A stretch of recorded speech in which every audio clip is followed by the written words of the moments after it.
I solemnly swear that I am up to no good.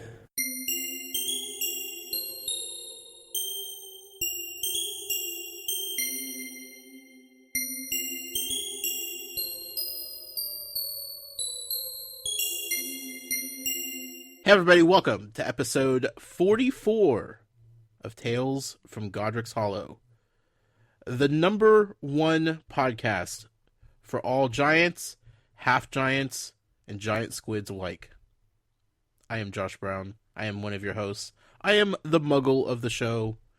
I am joined, as always, by the professor himself, the man, the myth, the filthy, pilfering poltergeist, Matt Sonnenberg. Hi, Matt. What have I pilfered? My ability to be 100% feeling well tonight for this podcast. Okay. Yeah.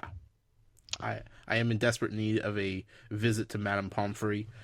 My allergies are haywire. It's going to be a night if I don't sound my usual self. That is why. But I'm going to pull through. I'm going to do my best that I can for you, Matt. Sounds good. And the listening audience, because they deserve it.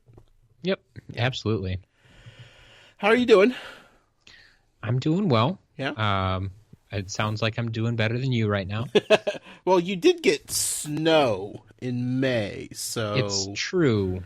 It was snowing for at least half the day. Thankfully, like I said, it was too warm to actually stick anywhere. Sure. Like, it came down in snow form, but as soon as it hit the ground, it was water. That's the craziest thing I've ever heard. Yeah. Snow in May. It's not the craziest thing I've ever heard. It's up there, Matt. It's up there. Yeah. Well, I'm glad you're doing good.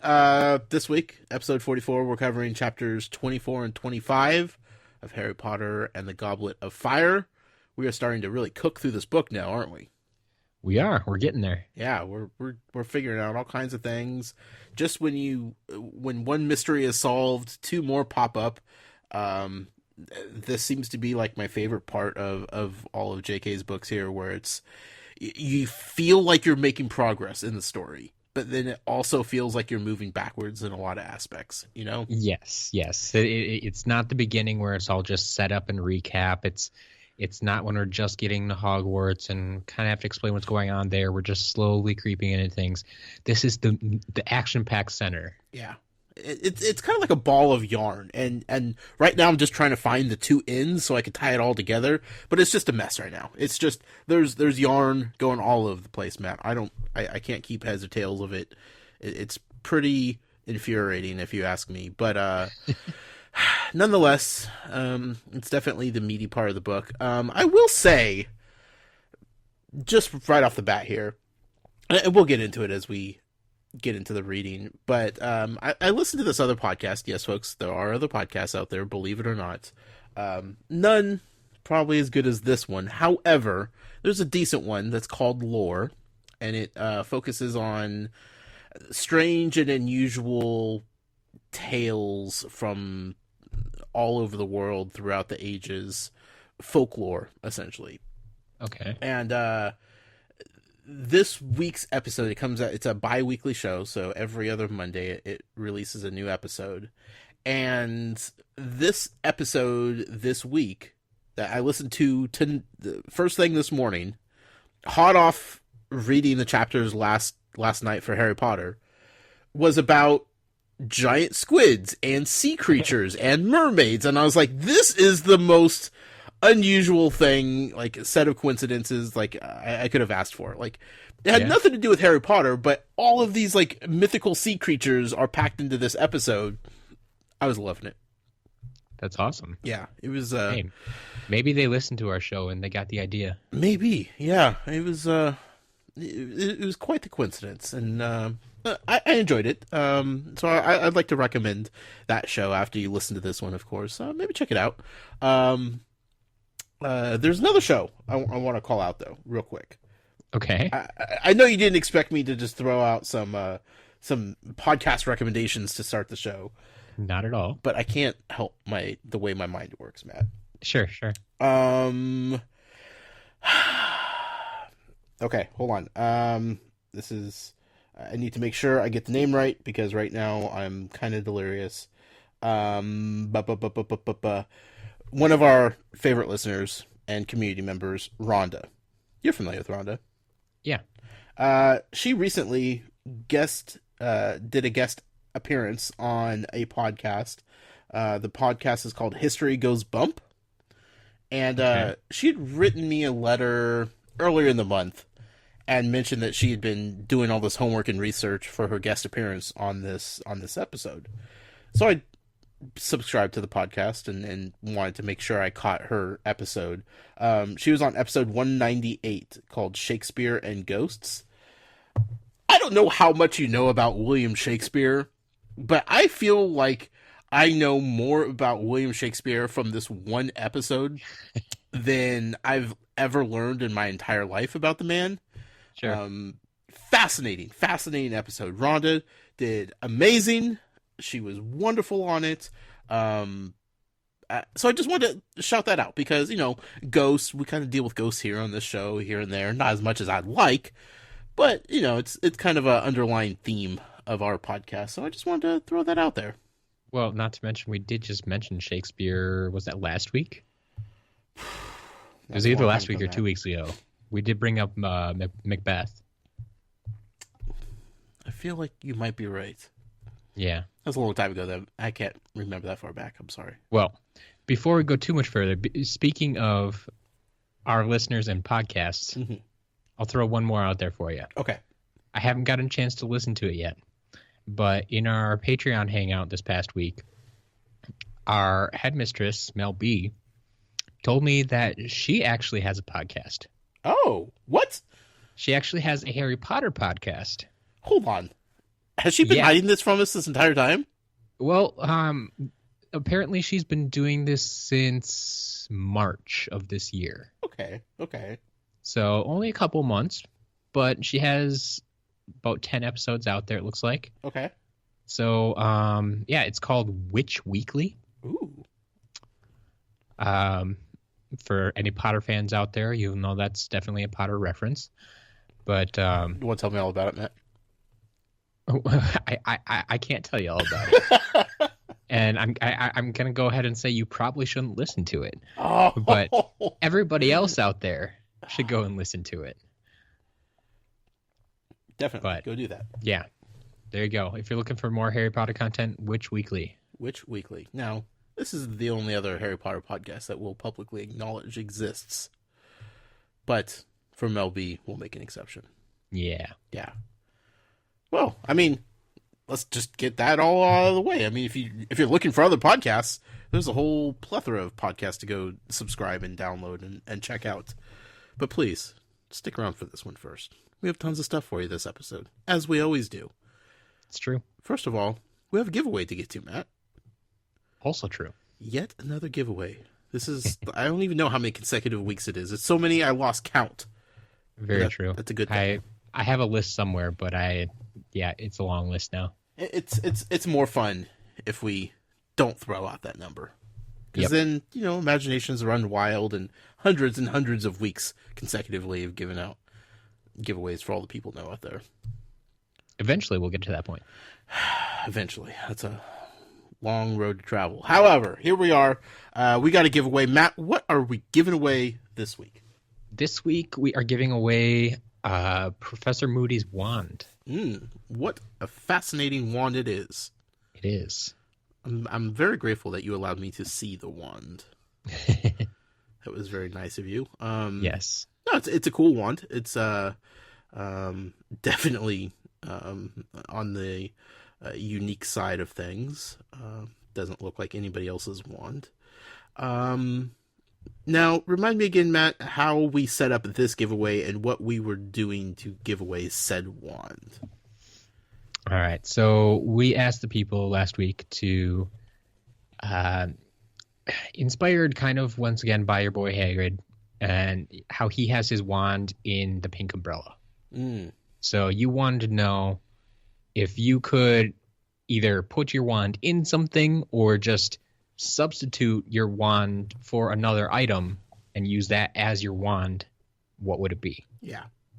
I want people to be creative with it, They all were. emailed you at They did. talesfromGodricSilo@gmail.com. We have a few entries. We're going to randomly select one. We will announce who the winner is of said one, but then we're going to go through and kind of read all the other ones and let everybody know how creative the listening audience is out there. Yep. So how many numbers am I picking from tonight here, Matt? Tonight you are picking a number 1 through 12. 1 through 12. All right. Now, there's no numbers in my tea leaves tonight. Mainly because I don't have tea. Although that would be amazing right now. I was going to say, you probably should have some tea. I should. I definitely should. After this podcast, it's happening 100%. All right. So tonight we're going to use the Muggle machine known as the computer.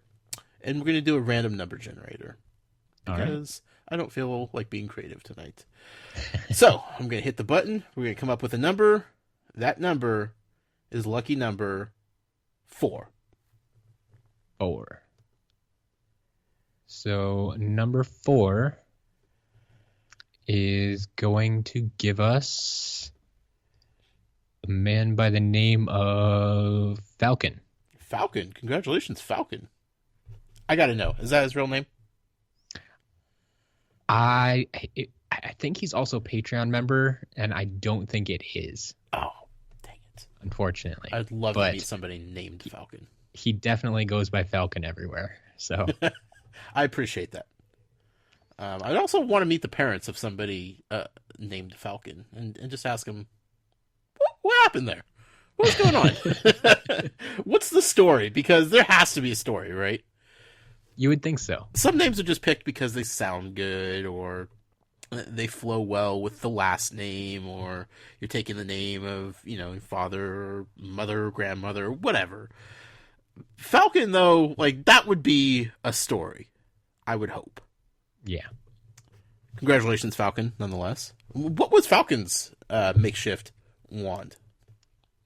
Well, he says, I've recently started growing asparagus in my garden. Planted it last year and it's finally growing great this season. I was listening to your podcast when I was asking about this giveaway question, and I glanced up at this giant asparagus and had this mental image of using it as a wand. I couldn't stop laughing.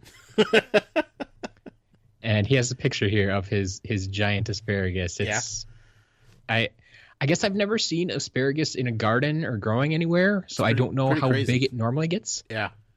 But because usually, it's small enough to fit on your plate. That's all I see. Yeah. Yeah, I don't know what normal asparagus looks like, but he says, my only concern is that, wizard duels have to be exhausting and tiring, and your opponent could just eat it. Yeah. Or use some sort of cooking spell. I'm sure the house elves use some sort of cooking spells in the kitchen. Turn that asparagus into cooked asparagus, you're done for. Yeah, that's true. So his alternative was an iPhone, but I like the asparagus better. Yeah. Good job. Well, congratulations to Falcon and his garden of asparagus for winning Professor Moody's wand. That's a cool thing. Now I'm curious what everybody else had. If Falcon was creative enough to pull asparagus out, what did everybody else do? Well, let's see. We have an email from Kale. It says, I lived in Africa for 2 years, and for my wand, I would take a rungu, Rungu, which is a Kenyan club, and hide my wand inside of it so I can use my wand and protect myself. I like it. Okay, there you go. I just Googled rungu. It's kind of exactly what I thought it would look like. It's like a stick, but it has a big knob at the end of it. Okay. Definitely looks like it could do some damage if need be. Wonderful. Kind of like a wooden golf club, Matt. That okay. I don't know if it's quite as long as a golf club, but definitely. Whoo boy. Yeah, I like that. Perfect. Mary Catherine says, if I were to have something use as wand, I would like to use an old portable radio antenna. because it could collapse and fit in your pocket without breaking. Okay. I can see that. Sure. Yeah. Wonder how much of the audience knows what radios are. Or what their old antennas look like. That's true. But yeah, I definitely grew up with those, so I know what's going on. Yeah. Brandy says, I regularly use a parasol, so my first thought would be to use that, sort of Mary Poppins-esque. But since it's so similar to Hagrid's pink umbrella, my next choice would be a spatula, because I love to cook. Why is Brandy regularly using a parasol? That's kind of what I'm wondering. Like, Yeah. Do you live in a very sunny place? Because parasols and umbrellas are two completely different things, right? We're in agreement on that. Yeah, I mean, they definitely have different uses. To you and I. I mean, yeah, very similar, but used two different ways here. Yeah. Maybe Brandy is, wherever she's from, assumes that parasols and umbrellas are the same thing. Maybe she lives in a very wet climate. I don't know. I've never heard parasol used other than like probably Mary Poppins, to be honest. It's a very old school word, and item. Well, I mean, doesn't Princess Peach, doesn't she carry a parasol? Oh, that's true. Yeah. Maybe she's a Princess Peach cosplayer. There you go. Brandy, we gotta know. Let us know. All right. Brady says, my wand would be disguised as a simple walking stick, which, when banged on the ground, would send out spells, just the same as a wand would. Okay. In disguise, I like it. Sebastian says, so I'm picking from two different options for what I'd like my wand to be. For my first thought, and still the best option for all year-round use, would be a drumstick. It's light and more wand-like, so it wouldn't feel too much different. Something I could carry around without people thinking twice why I had it on me. As I was grabbing one for the picture, though, I thought a baseball bat would be cool. A normal-sized one. In the picture, he has one of the like mini bats that you get at the park or something. He says it was just smaller, easier to fit in the picture. but the downside of having a baseball bat is the weight and the fact that carrying a bat in the middle of winter in Wisconsin might turn some heads. Yeah, people might think you're in some sort of West Side Story gang or something. Yeah. Outsiders.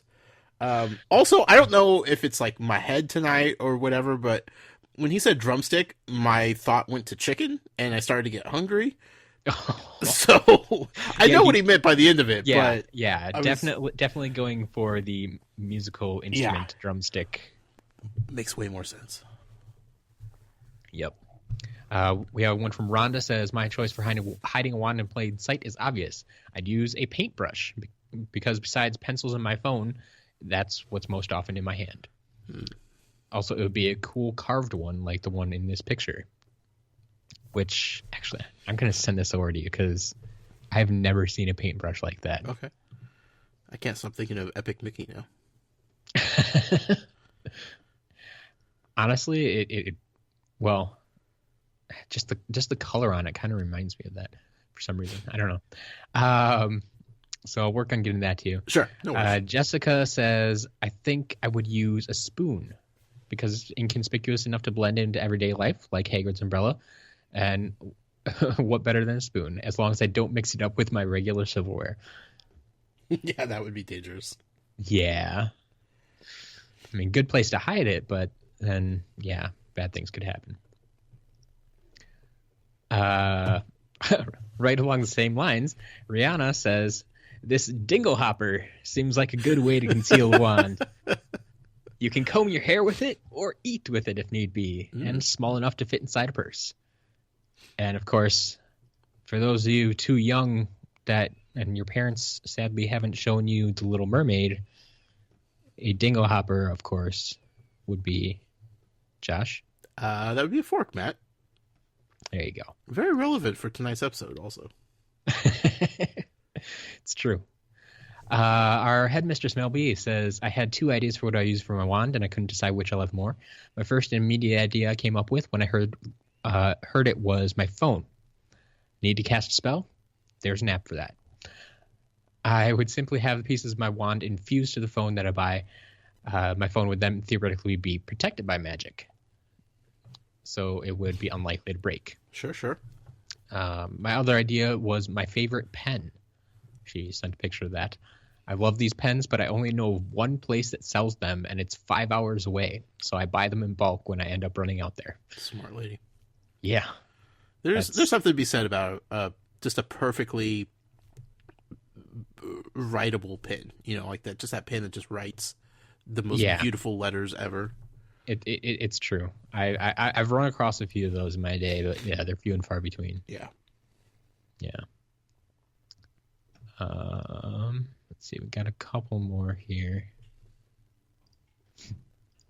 And that picture should be coming your way. Okay. Got one from Joe who says, a little unconventional, I know, but I was trying to think of something that I can carry on me at all times that wouldn't seem fishy to have with me. Now, granted, the wand would probably have to be shrunk down somehow, but no one would suspect a tiny little chapstick. I like that. Yeah. Except if you accidentally used it. Or lent it to somebody. Oh, you got chopsticks? Yeah. Oh, yeah, here. Oh, no. No, you can't have that one. Yeah. That's a very cool paintbrush, by the way. Yeah, I like the paintbrush. Yeah. And then finally from Brent, he says, I don't know if I'm too late. Well, yeah, you're not too late. Okay. I'd probably get one of those mini baseball bats from the Louisville Slugger Museum and put my wand in there. And then maybe put a keychain hook on it and use it for my keys. There we go. There you go. Yeah. Start reminding me of like a hall pass. Yep. You know, at school or a gas station. A gas station bathroom key. Yeah. Exactly. Matt, what would you do?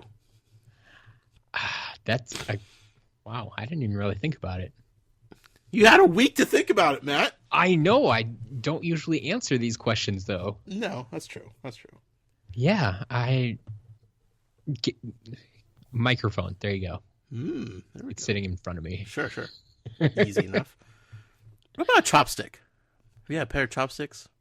Yeah, that would make logical sense. Yeah. Other than who carries chopsticks around with them all the time. So I mean, people that prefer to eat with chopsticks anywhere they go. Are you one of those people? No, but I'd like to be. I always think about it. Fair enough. It's an acquired skill. It takes practice. Definitely, yeah. You're more intimate with your food, though. Man, I don't know what else. See, here's the thing, and it's a good point that everybody's kind of brought up, is it has to be something that you would carry on your person in a regular basis without it being weird or abnormal to carry said item. Yeah. That's what makes it tough. Yep. Yeah. Ooh, maybe you could use like a USB thumb drive or something like that. Yeah. That wouldn't be completely out of place. Sure. Nice, small, fits in a pocket. Yeah. Huh. Anyway, I like everybody's answers out there. Yeah. Absolutely. And I think the asparagus was actually like the most creative and outside the box answer. Well, thank you, random number generator. It worked out well for everybody involved. No, thank you for everybody for responding though and participating and having fun with that. In case you were wondering, yes, we are going to have another giveaway at the end of the show, so stay tuned for that. We'll have a new prize. We'll have a new way to enter. We're going to have fun. If you guys are feeling creative, I say stick around because this is going to be good. I promise. Awesome. This is going to make Matt's week enjoyable. I know for sure. Oh, boy. It's going to be nothing but smiles over on your end, Matt. I promise. Okay. With that being said, though, I said we get into this week's reading. Let's do it. All right. Got chapter 24 called Rita, Skeeter, Scoop. Yeah. So we do have a few new characters. Yeah. Most of them were just mentioned. Well, yeah, no, most of them were just mentions. But so first one, like it's one of those, I know the name, and this far into the series, I wanted to say that we've come across her before, but I'm gonna guess you're at least gonna need a reminder if we haven't heard before. But Professor Grubbly Plank. Yeah. Boy, that was a hard right turn into my brain. Okay. So you're thinking it's new too? Oh yeah, 100%. Okay. We'll go ahead and say it's new. Okay. Then we have Fridwolfa. I never know how to pronounce it actually, but it could be German, could not be. Oh well. Anyway, basically Haggard's mom. Okay. Yes. Then we had a character named Bozo, who is Rita Skeeter's photographer. I don't remember her name being associated with him. It was used a couple of times when they were in the Three Broomsticks. Okay. I believe you. I'm just saying I might have dialed down my attention span when we were talking about Rita Skeeter in this chapter. So Sure. And then we finally got a mention of Aberforth, who we know to be Dumbledore's brother. So, my first question, I stopped Val in the middle of reading. Yeah. And I said, is Aberforth somebody that I need to remember and pay attention to? And she just looked at me. Not a smile, not a wink, not the most stone cold face I've ever seen. She said, I can't tell you. Well done, Val. I feel like it might be important. I feel like this is like just one of her little seeds. Drop it into the ground right now. But I don't know how Dumbledore's brother is going to get mixed in with all of this craziness. We might be like 2 books away from it, to be honest with you. Like, this is going to be like a callback, and you're going to say, hey, remember his brother? Yeah, I remember. Here we go. Sounds like a plan. Yeah. So that's quite a few new characters for this late in the game. It's true. It's true. I was kind of surprised after, like, I think last week we had none. The week before that we maybe had one, but it might have been none again. So, yeah, now all of a sudden we have, like, 4. It's like, okay, interesting. Yeah. But for the most part, 2 of the 4 are relatives of people we know. Right. So, like I said, we didn't actually meet them. They were just mentions. Sure. But still, yeah. It just feels like at this point we shouldn't be getting a whole bunch of new information like this. But yeah, it doesn't feel like it's the right time for it. We are only halfway through the book, though, so it's true. Goodness gracious. So starting off, I need to pose this question. Okay. Boxing Day? They celebrate Boxing Day over there? I don't even know what Boxing Day is, man. I thought it was a Canadian holiday. Well, that's because we're Americans and they're the closest country we know that celebrates Boxing Day. But Boxing Day actually came from, like, Canada was a British colony at one point. Well, so are we. Yeah. Okay. So we don't celebrate it. Fine. They were British longer than we were. Sure. And so Boxing Day actually came from the UK, I believe. Okay. What is Boxing Day? So it's December 26th, the day after Christmas. Okay, I think I knew that. And I believe most people will agree it's I guess they called them like Christmas boxes. It would be for like service workers. Like nowadays you'd think of like your garbage men. Okay. That like the day after Christmas they would give them a Christmas box. To throw away? No, with like stuff in it. Like, like here's our trash. We made a holiday of it. We're taking the day off while you're working and get to throw away the special boxes. Like I think back in the day, it might have even been for like servants and stuff. They would get like a box of goodies for the family, and maybe in like Christmas leftovers and stuff like that. But they would get like a Christmas box and somehow translate it into Boxing Day. I feel like it's unnecessary. Like, why can't all this happen on? Why can't like the servants and stuff have Christmas the same? Like, it feels like you're not good enough for Christmas, so we're gonna have this secondary holiday to take care of everybody else. That's kind of what it sounds like. If you're talking about servants, I mean, back in the day, it was the servants would be serving on Christmas Day, so they couldn't have the day off then. So they get the day off after Christmas? Yeah. And here's something to go celebrate it with. Guess. I feel like maybe Boxing Day is outdated? Probably a little bit, Okay. but yeah, can't like I do most often associate Boxing Day with Canada because that's like the first place I heard of it. Sure. Yeah. But yeah, I don't know all the history or all the proper. Do we have any Canadians out there or any Brits too? I know we have some people over in the UK listening. Where's Mel B? Are they still under British rule? Ooh, What's going on in Australia? That's true. Do you have Boxing Day in Australia? Do you call it holiday or vacation? Us dumb Americans need help over here. Is what I'm trying to say. Not quite sure of all your traditions. So, Matt, you're like a hop, skip, and a jump away from Canada. I feel like you should know this. oddly enough, I have never been to Canada. I have seen Canada across a lake, but I've never actually been to Canada. Fair enough. Okay. All right. Huh. Well, maybe one day Yeah, someday. we could go up there and celebrate Boxing Day. Anyway, it threw me off because this is what book number 4, and this is the first time we've had a mention of Boxing Day. It's true, and especially when we mention Christmas Day in every book. Like you said, there's always a Christmas chapter.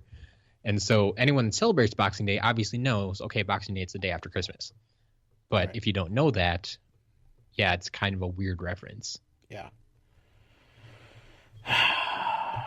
Strange way to start the chapter. However,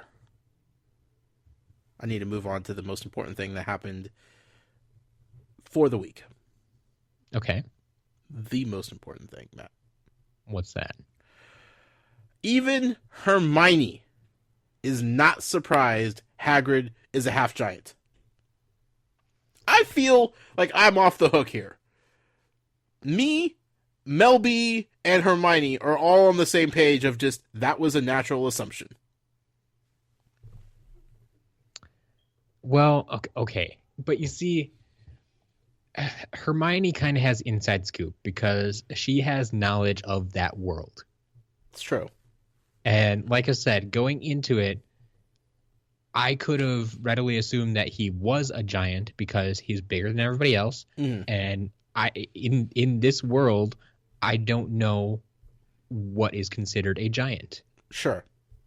Well, Because I believe, if memory serves me right, are you familiar with David and Goliath? yes.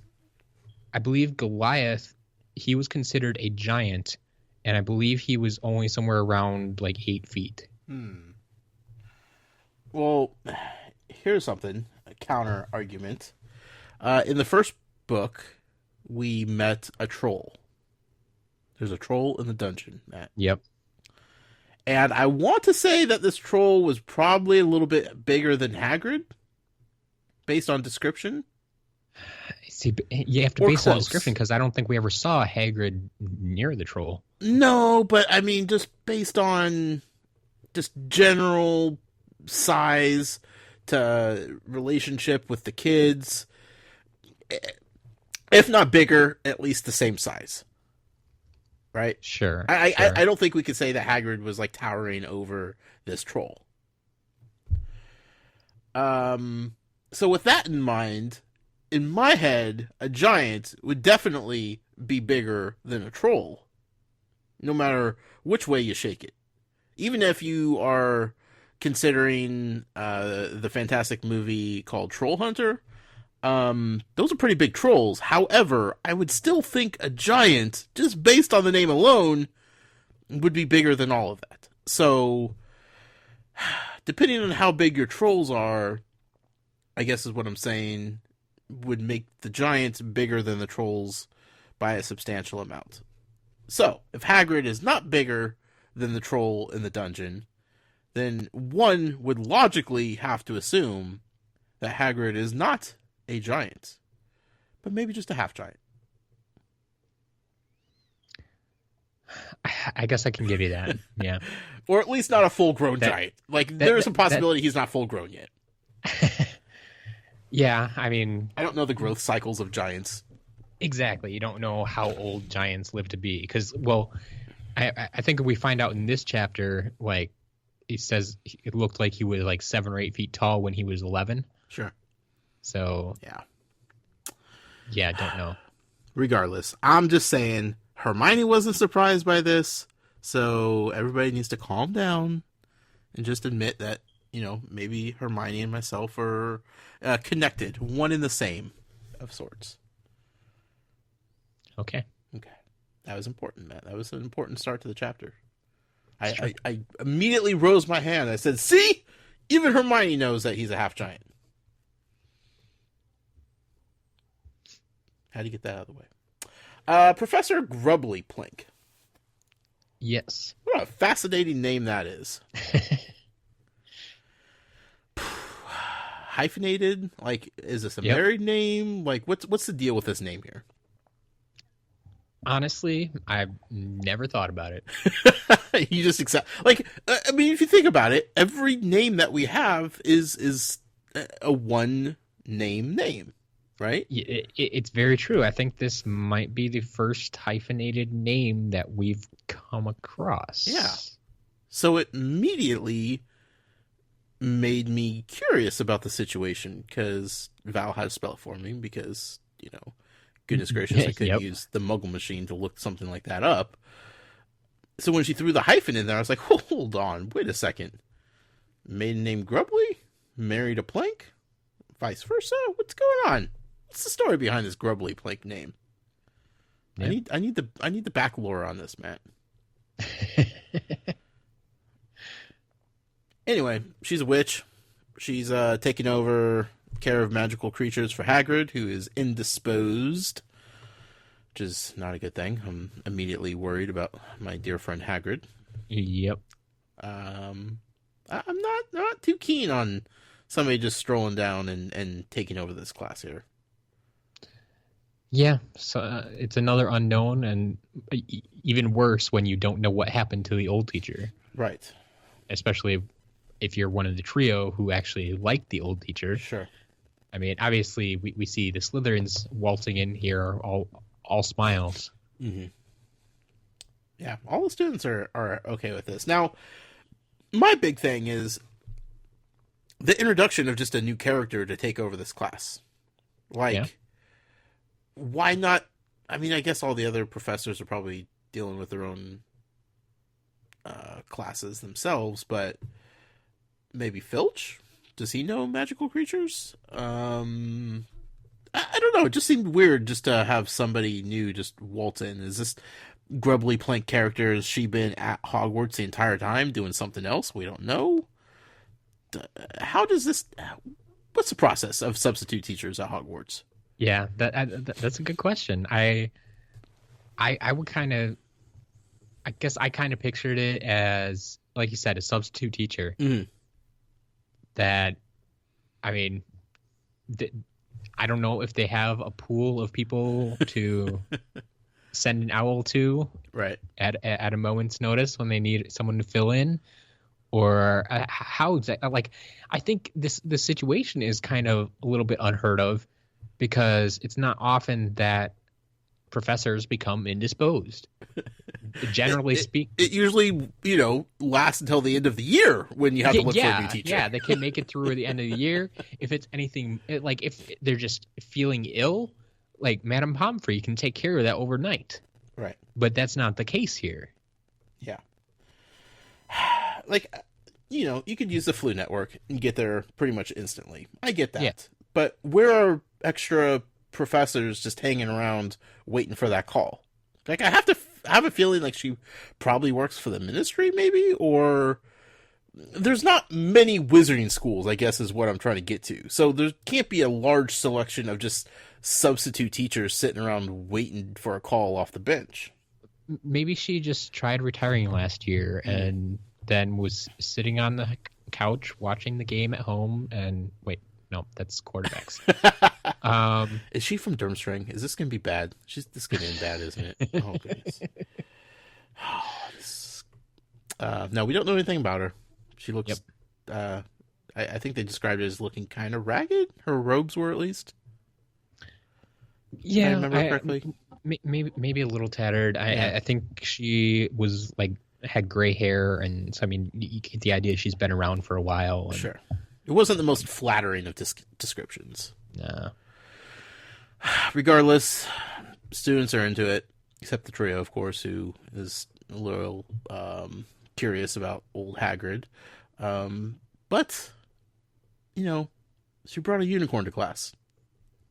And as we've seen recently from a popular coffee franchise here in the United States, unicorns kind of get people excited, Matt.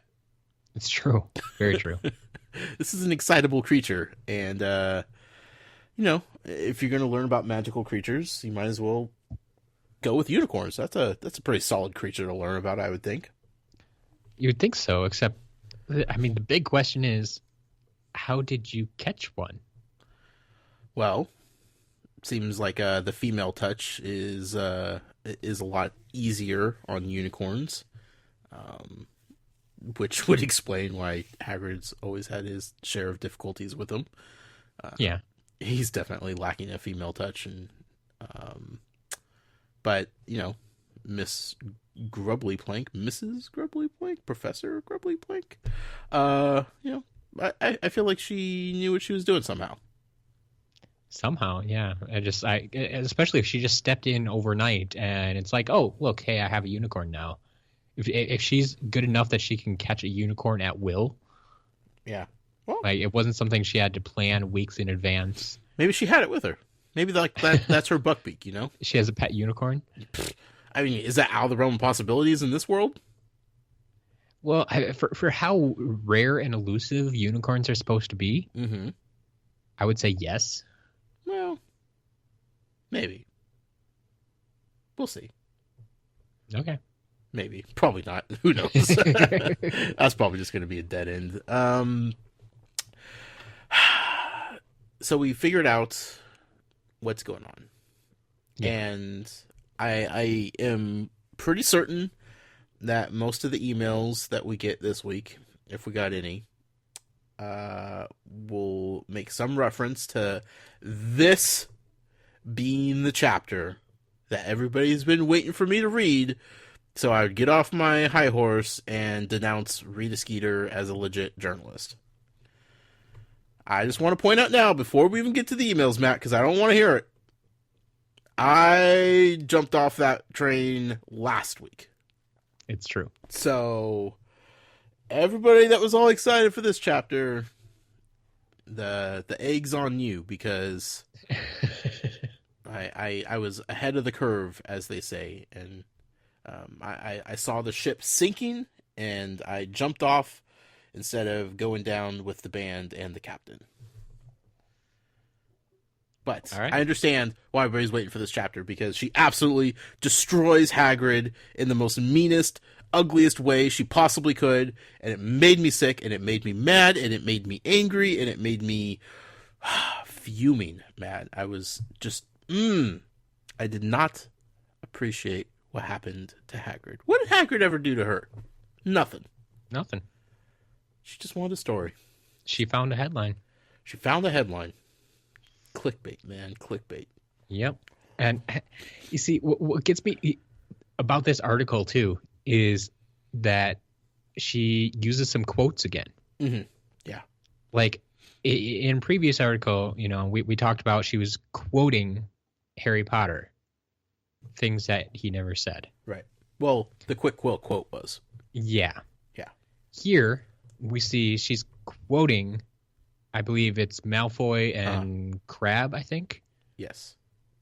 There's no doubt in my mind that she got those quotes word for word. The problem being that the quotes from the kids were straight up lies. Right. Did the quill adjust them, and then she had to go back and re-edit them to be exactly what they said? Like, or was the quill just like thrown off? Like, whoa, this is exactly what we're looking for. All right, let's go with it. Yeah. It's hard to say. We weren't there for that interview. Yeah.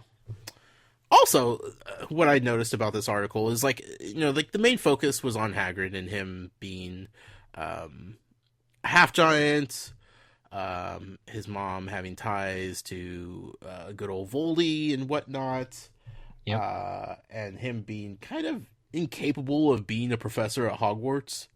Yeah. But there was like a weird undertone to the story that was mostly attacking Dumbledore and his very curious decisions, which I just want to point out, I've been saying since book 1. So I know. It's not the first time that Dumbledore's come under fire for this kind of thing, but there was like the entire article was kind of like trying to get at Dumbledore via Hagrid's feelings. You know, like this article in particular, like it seems like she's heading towards Dumbledore, using Hagrid to get to Dumbledore, right? Or using Hagrid, as we see later on. That's later in this chapter yet. To get to Harry.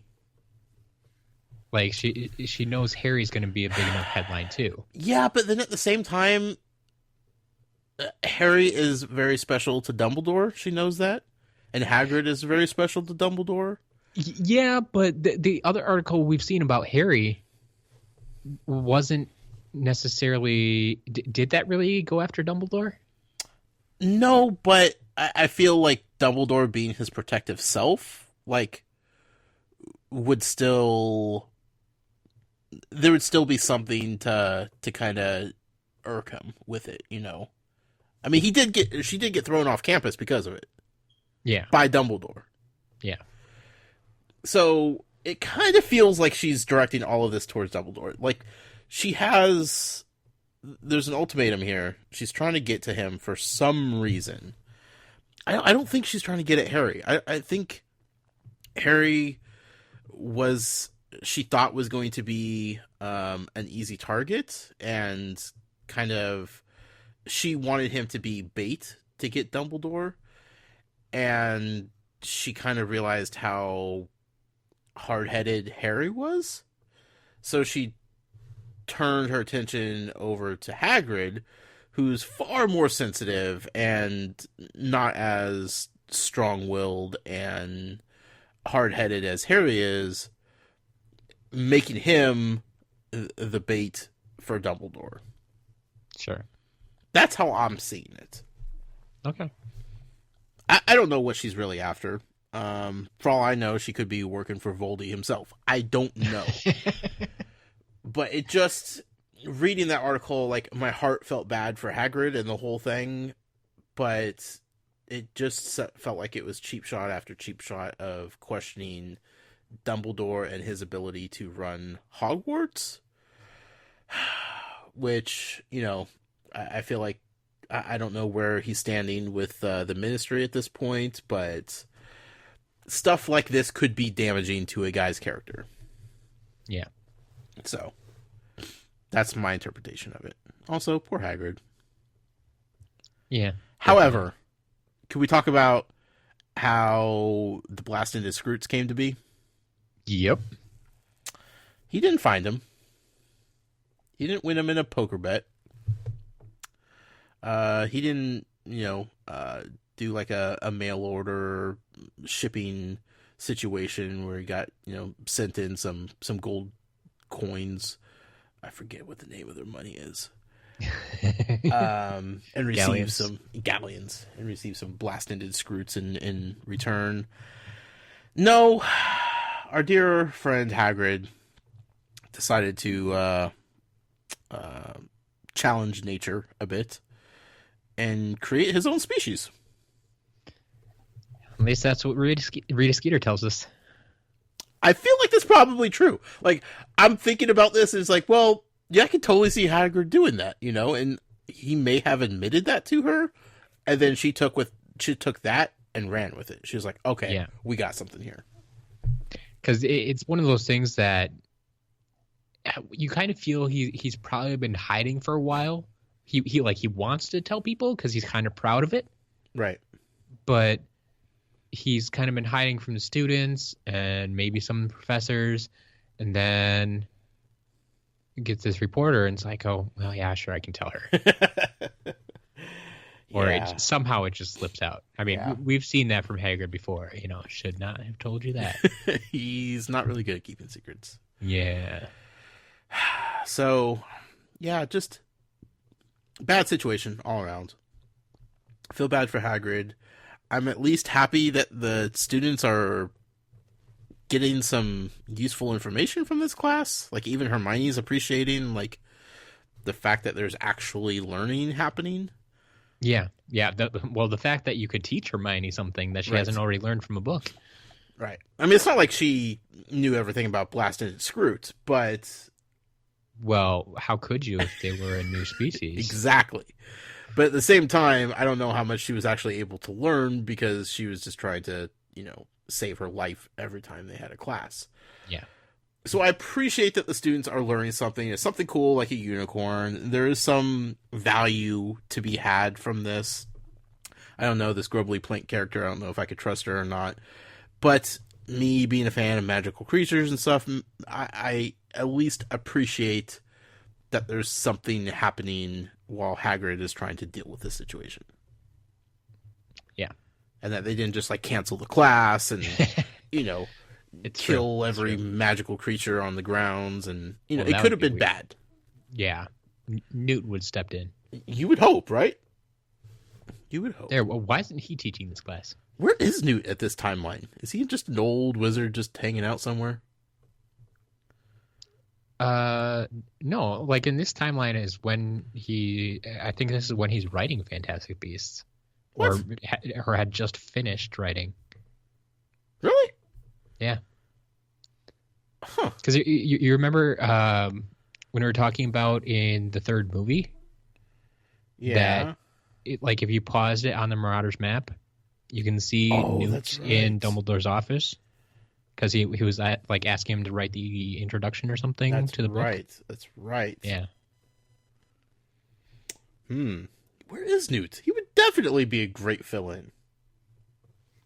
Yeah, but I as much as he would love to, teach students about these animals, I think it might be a little too confining for him as well. Yeah.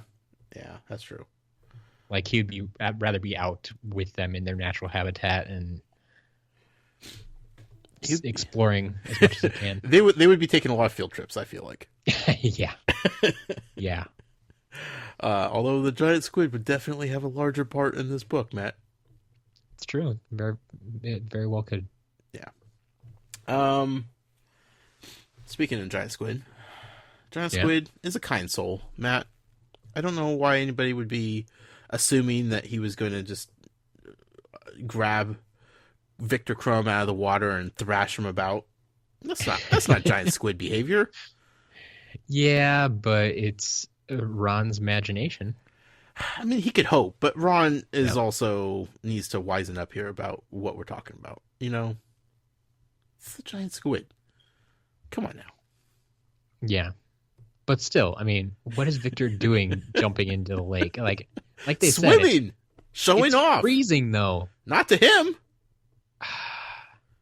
Maybe not. I mean, It's like okay. Bermuda to him. Do you know? Have you heard of the polar bear plunge? Oh yeah. Okay. Do they do that out there in Washington? Because I don't know if you have temperatures cold enough to do They do that. similar things in the Columbia River. It gets pretty cold. Okay. So they do things around. Okay. But Not quite to the that's all- extent of cutting a hole in ice and jumping in. Yeah, but with their description of how cold it is and it being January and everything, it never clicked that the lake doesn't freeze over. Right. But in my head, that's always kind of what I picture. Like, it's just a polar bear plunge. It's cold. Sure. It's cold. Not for Victor. Apparently not. Okay, we're going to fast forward here a little bit Okay. to the Three Broomsticks. Yes. Ludo's hanging out with some goblins. He is. He's talking with some goblins. Now, it's been a while since we had a goblin mention, so I had to refresh my memory. And I had to ask Val if goblins were the creatures that run Gringotts Bank. which she confirmed. So then I Yep. felt good about, because look, when you start talking goblins and trolls, and they start getting a little confusing after a while. Gnomes and I understand. I understand. so what's he doing talking to goblins? That would be the question. No, it's an interesting question.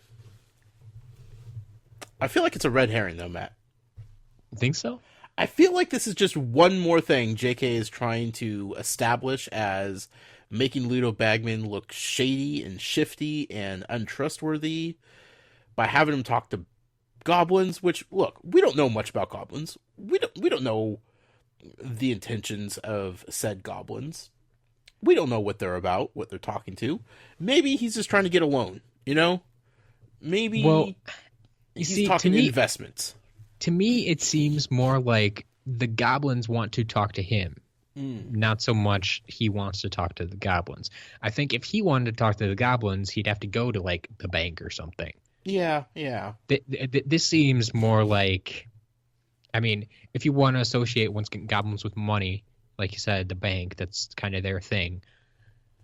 I would say these guys are more like the collection agency. Like coming out to get money. Huh. Because like he's over there talking with them. He doesn't seem too happy about it. Yeah. And then like when he leaves, they follow him out. Sure. Like that. Yeah. Does Ludo have money troubles?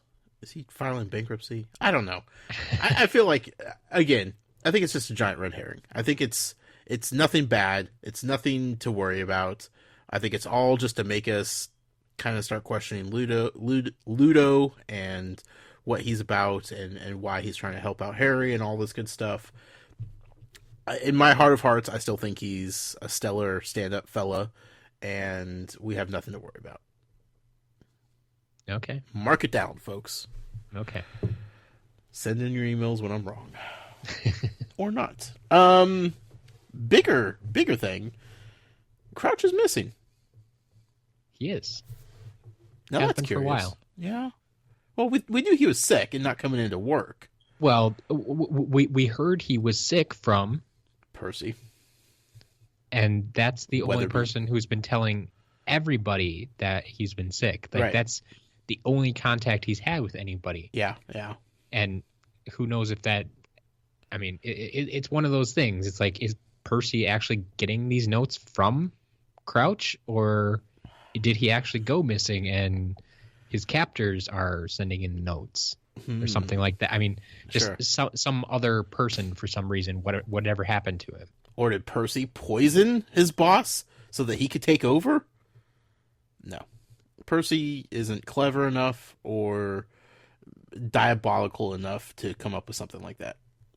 I 100% feel like Percy is probably getting instructions from him in some way, shape, or form. Maybe not directly, but maybe indirectly. Percy is none the wiser to everything going on. What is going on? Serious question, Matt. But I don't like that Crouch is just missing. Yeah. I don't like it one bit. Especially if he's working for Voldy. Like, there's some things happening behind the scenes here that I'm a little concerned about. So, more on Crouch later in the podcast. Speaking of not trusting Ludo, though. Yeah. I feel like Harry is not fully trusting Ludo Bagman. And again, this is playing into how us, the readers, are supposed to feel about Ludo. Like, we're supposed to see it as, if Harry can't even trust him, why should we trust him? You know? Yeah. I'm not buying it. I'm not buying it, Matt. JK's throwing us a curveball here, and I'm not biting. Not taking the bait. But, you know, Ludo's trying to help out Harry, trying to give him some pointers on figuring out the egg mystery, and Harry's like, nope, I got this. I don't think it was because he was too proud or because he wanted to do it fairly. I do appreciate, like, him asking Ludo if he had offered Cedric the same, which he said no. That was interesting. But Ludo is also like a giant Harry Potter fan here. Yeah, we've seen this a few times already. He is very much in Harry Potter's camp. Yeah. So that doesn't surprise me, but I feel like he's being genuine when he's trying to help out Harry. Like he's like, look, you didn't put your name in this, you didn't sign up for this. This wasn't your idea. You're probably too young for this as it is. You might need some help, and I'm going to help you out. Is it against the rules? 100%. But if you're not cheating, you're not trying, Matt.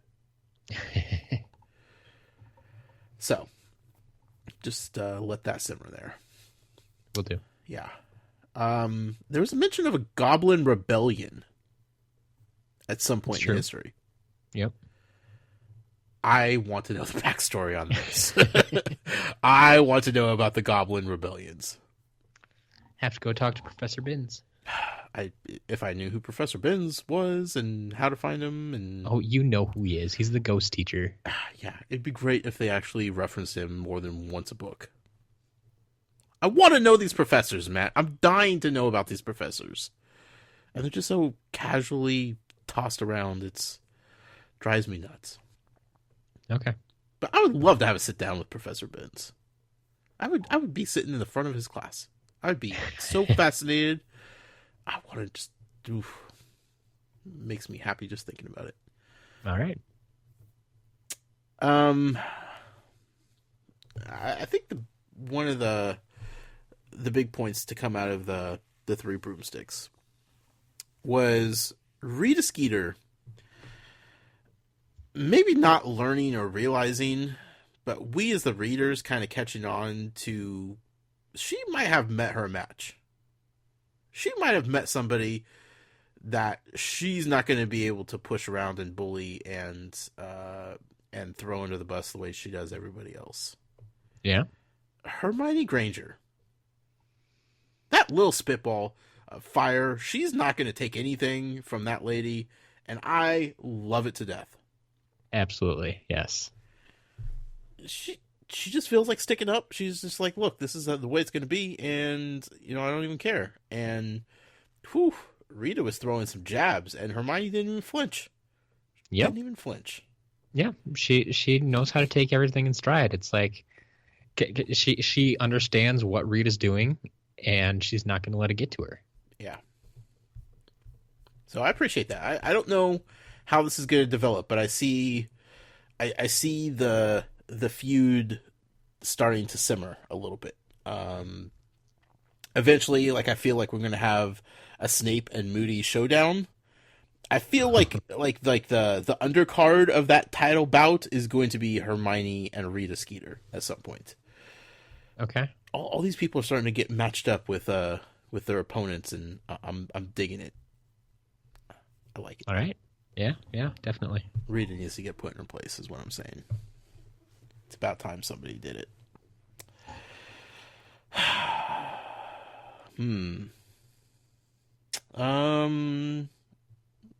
The trio and Dumbledore are trying to cheer up Hagrid. Yep, and actually doing a decent job. I appreciated this. I thought this was a solid way to end the chapter. I very much appreciate that Dumbledore. I mean, well, it kind of goes with his feelings on people. Yeah. Because we've seen before when I believe it was Harry was in Dumbledore's office or something, and he's going off about Snape. Mm-hmm. And he just starts referring to him as Snape. And Dumbledore's like, Professor. Right. And he wanted to call him Professor Snape. Yeah. And then we get to this, and it just throws the insults at Rita Skeeter. I forget exactly what he called her. Mm. But he stopped and looked over at Dumbledore, and it's like, yeah, I'm not listening. I think he said, I've gone temporarily deaf. Yeah. And I have no idea what you just said. Thank you, Dumbledore. But, this has already been brought up, too, that we know Dumbledore is also not really fond of Rita Skeeter. Right. So. But he's not the one to show his displeasure. Yeah. But he's going to let it slide. Yeah. Now, Aberforth Dumbledore, the Goat Whisperer, that's that might be a different character. I need to know more about this brother of Dumbledore. The Goat Whisperer. Okay. I can't remember. What wasn't he known for doing something weird with goats, right? He I believe he got in trouble for putting what was it? like trying to put charms on goats illegally or something. Practicing his charms on goats or something. Yeah. There was definitely something unusual with goats going on. Was prosecuted for practicing inappropriate charms on a goat. Again, Goat Whisperer just fits that description. All right. That's all you need to know, folks. So I think it's time that Hagrid just cheers up and pulls himself together here. We need Hagrid back. The school needs him back. Harry needs him back, most importantly. Yeah. I don't like Hagrid being sad. There's no reason for Hagrid to be sad. Yep. So then he starts having a moment with Harry, right? And it's like, oh boy, this is way more emotions than I was ready for, Matt. Like, this was like end of the book type of emotions, and you know, it was a very heartfelt little speech. And in the middle of it, when I'm, fighting back tears and trying not to get emotional with it, there was one little line that stuck out, and I've been wrapping my head around it back and forth since last night. When Hagrid was talking about how, he admires Harry for never giving up and, always pushing through, and something along the lines of, you prove that you don't have to be a pureblood to win, or something like that. Okay. Isn't Harry a pureblood? What is a pureblood? What's the definition of a pureblood? I'm very confused. A mudblood is somebody who has magic that come from two parents that are not magical, correct? That's a mudblood? Wait, sorry, say that again? Mudblood is somebody with magical powers who come from two parents that are not magical? Correct. AKA Hermione Granger. Yes. And then pureblood. And then I forget the term of somebody who comes from wizarding parents who doesn't seem to possess magical powers, aka Filch. Squib. Squib, that's right. Okay, Squib. And then a pureblood is somebody who comes from parents on both sides having magical powers. Right? Yes. That's the definition of a pureblood. Well, the definition of pureblood would more precisely be like there can't be any muggles in the family tree. At all. Yeah. That gets confusing. Yeah. Like they literally want pure blood. Like all magical all the way. Okay, so then if you're not pureblood then and not a mudblood, what are you? You have a half-blood. Half-blood. Even if both your parents are magical, if there's someone else in the family tree that isn't, that throws it all off? I believe so. Because both of Harry's parents, as far as I know, were magical. So... yeah, they were both at Hogwarts. But we know his aunt is not. Yep. Or we assume she's not. Maybe she's been hiding it this entire time and we don't know it. Although, if you suppress your magical powers, that turns into a whole different deal. And I don't know if that's even in these books, but that could be a whole deadly thing. Okay, so that confused me because I was trying to figure out why Hagrid would say you don't have to be a pureblood to win or blah, blah, blah, blah, to be a champion or whatever it was that he said. Because in my head, Harry with his two parents, both magical, both went to Hogwarts, would be considered a pureblood. But if the family tree goes off in Yeah. different directions, then okay. So we don't know, at least at this point, for sure, the exact, like, going back farther, too much about Harry's parents. Yeah. Like, Or grandparents or like, what we do know is that, yes, James was a wizard. right. I can't say much about the rest of his family right now. And Lily was a witch, but like I said, at least we know her sister was not. And her sister is never referred to as a squib, as far as we know yet. Huh. So I think So maybe Lily Lily's parents would be more like Hermione, probably. unless one was a witch or wizard and one wasn't, and then it's all okay. I mean, it's possible, but it's very possible too that Lily was Muggle-born, like Hermione is, coming from non-magical parents. That's true. But Okay. any way you look at it, yeah. So what you're saying is the pure blood, like, is a very, very precise, specific, no tainting that gene pool at all. Like, it is 100% magical all the way through. Yeah. Okay. So, like, from what we know, or what we've been told at least, families like the Malfoys are purebloods. Right. But then also we do know, like, the Weasleys Sure. also seem to be purebloods. Right. I mean, you can kind of see that. Yeah. That both parents, all their kids, that, like, it magic throughout. Yeah. There's not family a Muggle all in over the sight. place. Yeah. Okay. I mean, Although that they kind of don't, goes to show they know nothing about Muggles because Right. of it too. but they definitely don't live the stereotypes of purebloods the way the Yes. Malfoys do. Yes.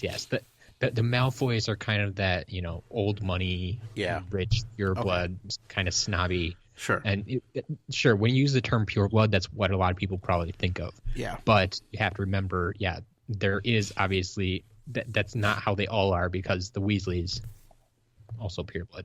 Okay. Well, I asked Val about it, and she just said that she couldn't answer any questions, that I would have to wait to ask you. So I said, okay, I would. I almost texted you last night to get clarification on this because it was really bugging me. So now that I understand, I feel better about it. However, it's still a little curious that Hagrid would slip that in there when he's trying to give Harry a pep talk. Yep. Like, it's Yep. not necessary. Like, he's not. It's just unusual, I guess, is what I'm going to say. And I don't know what it means. I'll have to think on it. Maybe a Muggle theories will pop up from it, but I can totally understand why, especially at this point in the series, Val didn't want to answer anything about it. yeah, I'm still kind of tiptoeing around things, but sure. yeah. I guess I just didn't have a solid understanding of how they define pureblood. Yeah. Because up until now, they've kind of just tossed it around being your parental figures, and it's true. Yeah. There's basically three categories the way I think about it: pure blood, half blood, and Muggleborn. Right. And I would have to say I don't know exact numbers, but of the people we meet, probably a good 90% of them are half blood. Yeah. Like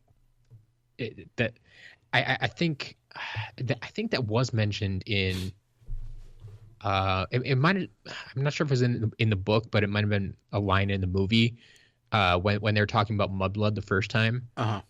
And I think Hagrid even says something about that there's hardly a witch or wizard who isn't half blood anymore. Sure.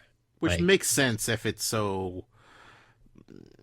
only takes one non-magical folk to make that happen in the gene pool. So mostly because the true purebloods are going to be really picky about that. Right. They're going to marry other purebloods and as soon as somebody doesn't, they're gonna kick him out of the group. So, yeah, mess up the whole family tree. No. yeah. Okay, well, interesting. I'll have to think on that some more about why Hagrid would slip that in there, but Sure.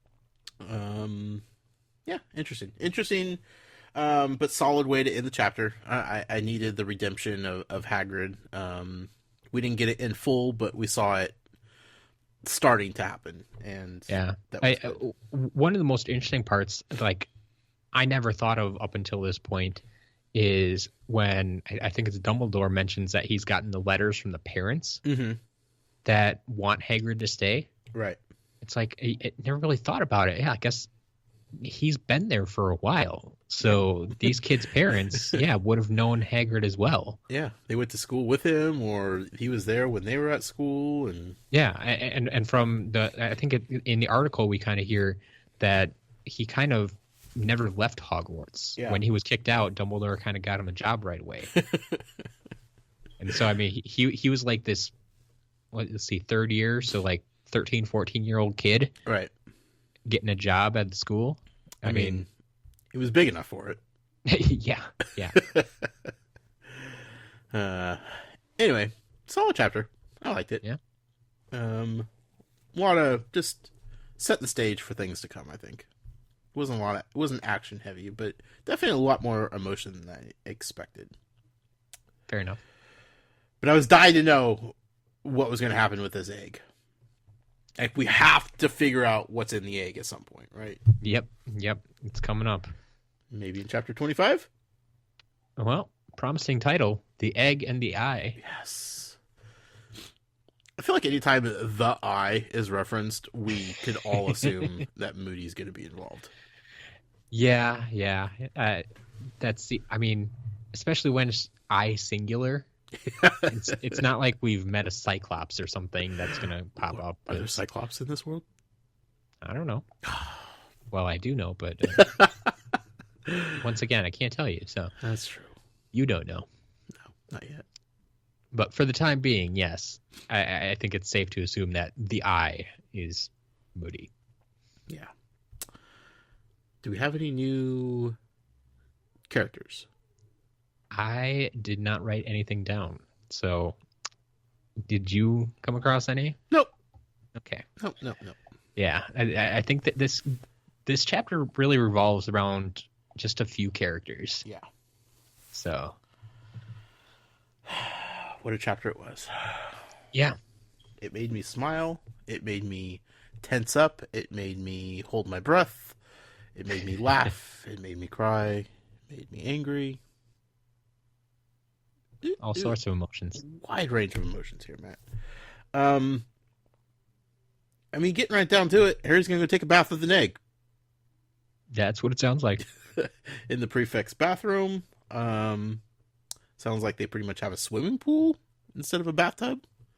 Has a diving board, right? Exactly. Once you hear that it has a diving board, okay. Yeah, it's got, you can't put a diving board in a standard tub no matter how big it is. Like, it needs to be deep at that point. Depth is important with diving boards. Yes.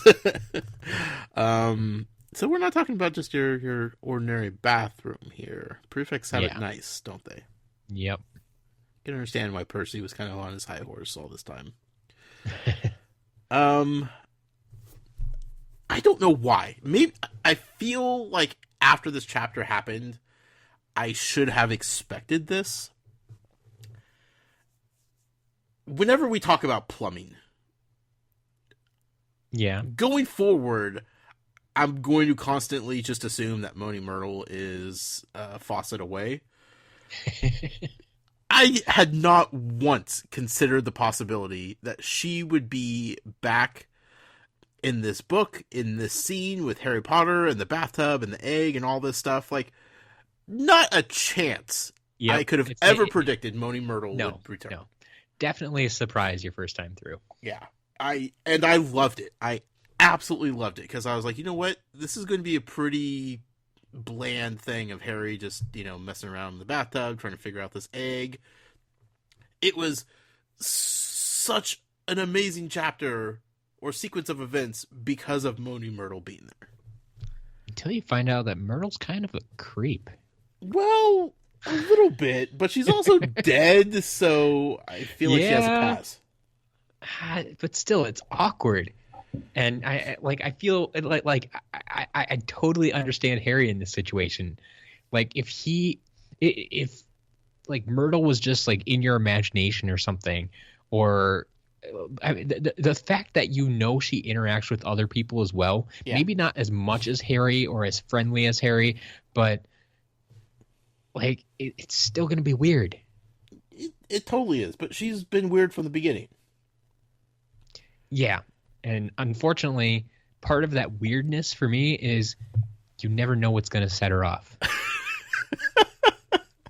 Seriously, like she takes words and phrases and just and not like completely out of context. And it's like, oh, you were trying to insult me, weren't you? No. She's kind of like a ghost version of Dobby. Where, like, you could just have a normal conversation with Dobby and think everything's fine. Yep. And then just something out of left field is going to completely set him off. Yep.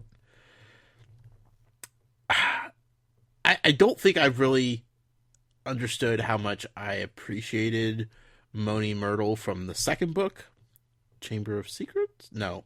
Yes. Chamber of Secrets? You got it. Okay. Because she was in and out, but she was there. She ended up playing a major, role in the whole mystery being solved. Yep. But like, I don't feel like I appreciated her as a character. Now, there was kind of some like indication that she might have had a slight crush on Harry Potter at the end of that book. Yeah. But I didn't know where that was going to go, right? Right here. Because why would... Back to the bathroom. I mean, but why would he go in that bathroom where she was? Which I assume that's where she always was. Yep. No. Sometimes she gets flushed and she ends up at the bottom of the lake hanging out with the giant squid. Which concerns me a little bit that their plumbing ends up in the lake. A little bit, but I need a spin-off story of Moaning Myrtle and the giant squid adventures in that lake. Like, I want to know what's going on there, because they have some sort of interaction. Sure. But then, like, she's also running around through the other plumbing and going into people's bathtubs and just hanging out, watching people. Because she's kind of a creeper. Like I said. That's what she does in her free time. Finds people taking a bath. I'm like, that's okay. I mean, she died young. She was a kid, so she's still curious about things, Yeah. She didn't live a full life like Nearly Headless Nick or Peeves or, all the other ghosts and apparitions floating around Hogwarts. Like, she didn't get all that adult stuff. So, she's doing the best with what she has, and she was... Did we know her age? Was she like, 13, 14 probably? Do we know what year she was in? I had 16 stuck in my head for 16? some reason. Okay. So yeah, like she's kind of creepy. Okay? I'm not going to deny it. But it's kind of endearing. And, she misses Harry. Harry told her that he would visit her, and clearly he isn't doing that. And she's like, you were, like, nice to me. Like, most people aren't nice to me. You were nice. She misses him, I get that. I was a little bit off. She was 14. Okay. I didn't think she was old, but... Yeah. I could be wrong. Funniest part about this, though, was when Harry asked her to cover her eyes. Yeah. Does that work? Like, can a ghost cover their eyes with their hands? Like, aren't they, like, somewhat transparent in some way? Well, yeah, you can cover your eyes, but I think you can see through your hands. So, it doesn't really do anything, I would think. I mean, you have better luck asking her to close her eyes, I think. And even then, like, she's still a ghost, and I don't know how ghost vision works, but I just don't. Yeah, I suppose. Can you see through your eyelids then too? Right. Like, I don't feel like she's really not seeing anything, you know? Yeah. Other than just completely turning around. It makes Harry feel better. Yes. But it started my head thinking about, you know, how that whole thing works with ghosts and questions I'll never have answers to, Matt, but. Oh, yeah, I understand. So Harry's in the bath. He's putting in all these fancy bubbles and foams, and I really hope that this scene is in the movie because I want to see this bath, see how this bath works. Yeah. It sounds really cool. Really fascinating. Somebody on our Twitter this week sent us a link to those bath bombs. Yeah, I did see that. Yeah, last week I had predicted that like it was gonna work like a bath bomb. Essentially, you put the egg in, it was gonna bubble up, or I don't even remember what I said. Something ridiculous. And someone was like, "Hey, you could get Harry Potter bath bombs." Yeah, that act like a sorting house for you. Yeah, which is really cool. It changes, sorting hat. yeah, it kind of changes colors right at the beginning, and then eventually lands on one solid color and turns your bath that color. Yep. So I was thinking about those this entire time, reading this with all the different color foams and bubbles and stuff. Fascinating. I kind of had it pegged from the beginning, though. What Harry was going to have to encounter. In my notes, if you take a look at those, you'd see that I put mermaids down with a question mark because there's a special note of like seeing the picture of the mermaid in the bathroom beforehand. Exactly. Yeah, that's like the first thing he mentions when he walks in is like there's this giant stained glass window of a mermaid. Right. Okay. So immediately I'm like, okay, well those exist in this world. So, you know, then what else would sing underwater? Again, I've watched The Little Mermaid more times than I can count, Matt. Yep. I know a thing or two about singing mer people, you know? Sure. So, I kind of feel like the writing was on the wall on this one. I can understand that. Yeah. My biggest question, though, about when Harry is in the bathroom trying to figure all this out. Yeah. He takes hint after hint after hint from Myrtle. Mm-hmm. And he doesn't blink an eye. Right. Like, this whole time, Cedric's been trying to help him. Bagman's been trying to help him. And he's like, no, I'm not going to, no, just no. And he feels bad about trying to take help from anybody. And then he's just sitting here in the bathroom and, like, he keeps, like, asking for help from Myrtle. Yeah. Well, I kind of feel like up until the bath, he knew, per Cedric, that he had to take a bath with this egg. And that something would happen. I think in his head, he was hoping that it would immediately become just very apparent what the next task was going to be. He wasn't going to need to figure anything out. Like, bath, egg, answer. And once that didn't happen, he's just like, okay, I'm done here. I'm done messing around. I don't want to come back to this bathroom. I don't want to have to do this. Especially since he's told everybody he's already figured it out. Right. Like, he doesn't want to have to do this again. So he's like, I'm already here. I can't figure it out. I will take any hints I can to make this happen because this is my one shot. He's not even supposed to be in there, right? He is in yet another place that he's not supposed to be. Yep.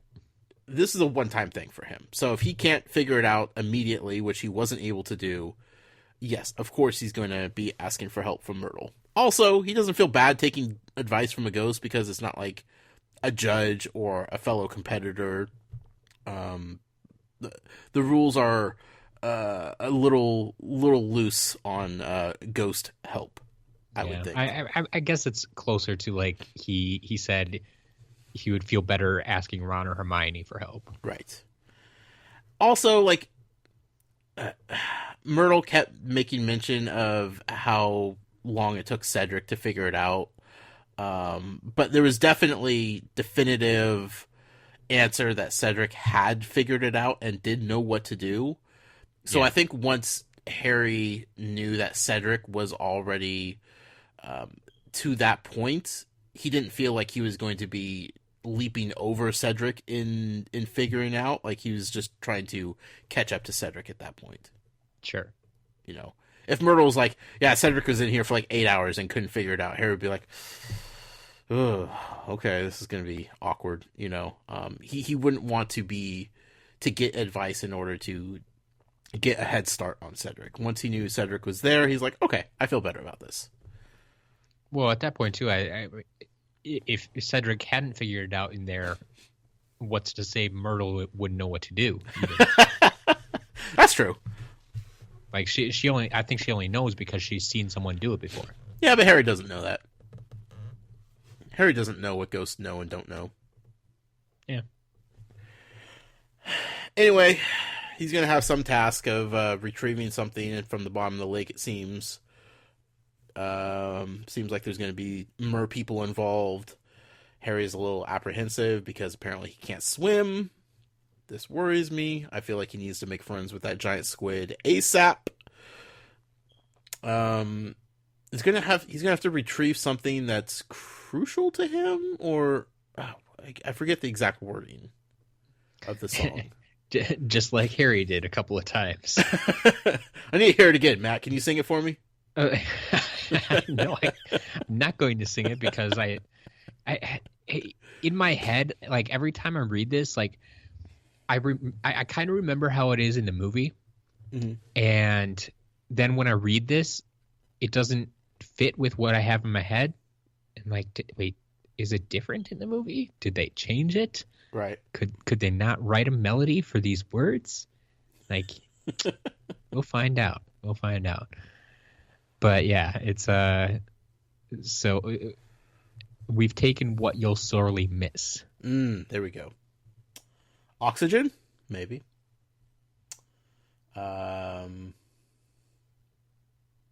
His wand? Maybe. We definitely miss that. Yeah, that would make things difficult. Yeah, I don't know. I'm his And legs, maybe? The question is, when are they going to take it to? Ooh. Once he gets in the water, is he going to have to get in the water after it's already taken?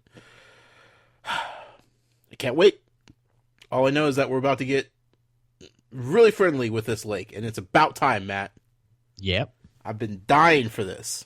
I feel like it's not going to be as great as I want it to be. But, you know. We'll do it. I know.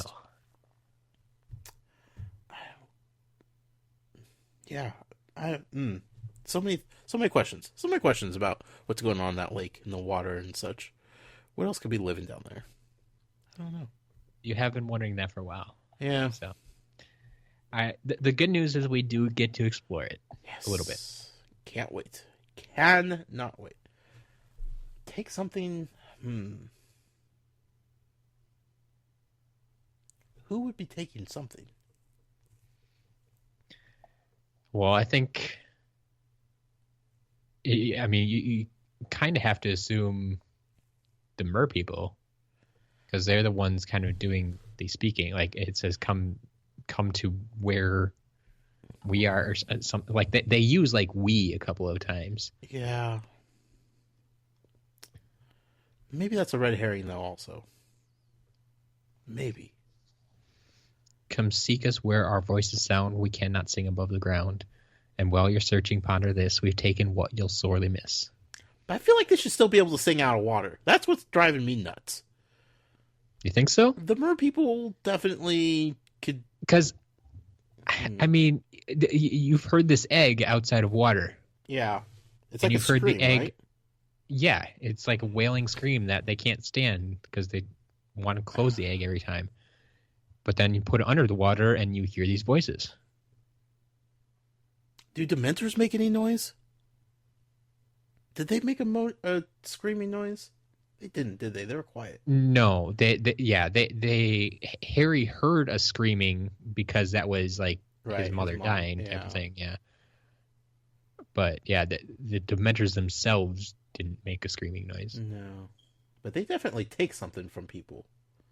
their happiness, their joy, It's their true. good mood. They feed off of it. But would they be in the water? Do Dementors live in the water, Matt? We saw them above the lake, kind of hovering above the lake, Yep. floating around doing lake things. But did they come from the water? Never really discussed where they live. I feel like, I don't know. We'll see. We'll see. We will. Hopefully next week, because I'm dying over here. Gone a couple of weeks now without a task, so. Yeah. So Harry gets out. He has his invisibility cloak. He has his egg. He has his Marauders map. You see something interesting on the Marauders map. Someone else is out of bed. Huh. Out of bed? That's not what he saw. Well, I mean, everybody else was sleeping in the castle, so. Sure. But didn't he see Crouch on the map? He did. And Crouch wouldn't have a bed at Hogwarts. Well, no, not at Hogwarts, but he should be at home sleeping if he's sick. He should be definitely not at Hogwarts. What's he doing at Hogwarts in the middle of the night? What's he doing in Snape's office? Dun, dun, dun. We don't know. We don't know. We might find out eventually. But not right now. You hope so. Was it really Crouch? Has the Marauders map ever been wrong? Is there a way to trick the Marauders map? It knew about Peter Pettigrew. That's true. That's true. Huh. Interesting. How would Crouch get into Hogwarts and not be Walk seen? in? Well, it's the middle of the night. No one else is up. Everybody else is sleeping. I feel like the ghosts are around. I feel like the house elves are around. I feel But, like... I mean, like you said, he's a judge. Why would anybody... I mean, it's not out of the question for him to be at Hogwarts. No, I guess not. I guess if somebody saw him, it wouldn't be that suspicious. Yeah, they've seen him there before this year. I mean, it might be, oh, you're feeling better, or you know, what brings you here so late? Right. But not really surprised to see him. I mean, maybe surprised because they haven't seen him in a while, but other than that, Sure. not out of the question that he's there. Would house elves show up on a map? Or just wizards and witches?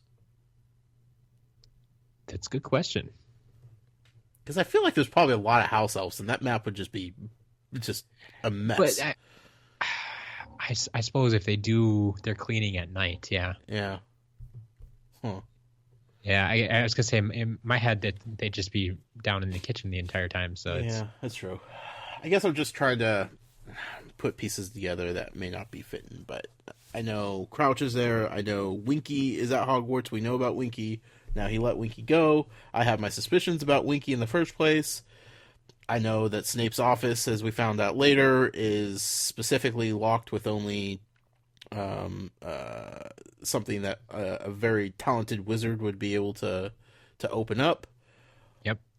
Which makes me curious about what Snape's hiding in that office, but I digress. So many questions, Matt. Crouch, Winky, Voldy, Snape. So many things going on. Yep. But, of course, Harry gets curious. He gets nosy. He turns back into his 14-year-old dumb boy self. Yep. He wants to go on a little adventure in the middle of the night. Wouldn't you, if you're invisible? No! And you have a map? No! Not with everything going on. I mean, he's in his bathrobe. He has the map. He has an invisibility cloak. He's still carrying this big old heavy egg. There's suspicious things going on in the office of somebody who despises him. Like, maybe you just let this one go, Harry. Maybe you just let this one go. He's too stubborn, Matt. Yep. He's too stubborn for his own good. He forgets about the trick step. You know, the one that catches Neville every single time. The one that I think we last brought up in, like, the first book. Mm-hmm. Yeah. Forgot all about that. Neville forgets all about it every time. Every time. Harry gets stuck. Map goes flying. Egg goes flying. Makes a racket. We got business here. We got trouble. Yeah. This honestly is one of my favorite scenes to read every time because I just have such a vivid picture of everything that's going on in my head. Yeah, yeah. It's like it takes up almost like half a chapter Right. of what's going on, and I just love it. Filch is the first responder because, of course, he As is. always. Yeah. It's his job. Somehow he like it feels like he always is like limping around everywhere, but he's Except when always something's the first going one on. there. Yeah. When there's a reason for him to get somewhere quickly, he that limp is miraculously cured. He finds the golden egg. Yep. And immediately blames Peeves for stealing it. Yep. I love this so much. It's hilarious. Now, I kind of feel bad for Peeves for just, getting thrown under the bus here, but... Feel bad for Peeves? I don't think so. A little bit. I mean, he's a prankster and all, but a filthy, pilfering poltergeist? I don't know about that.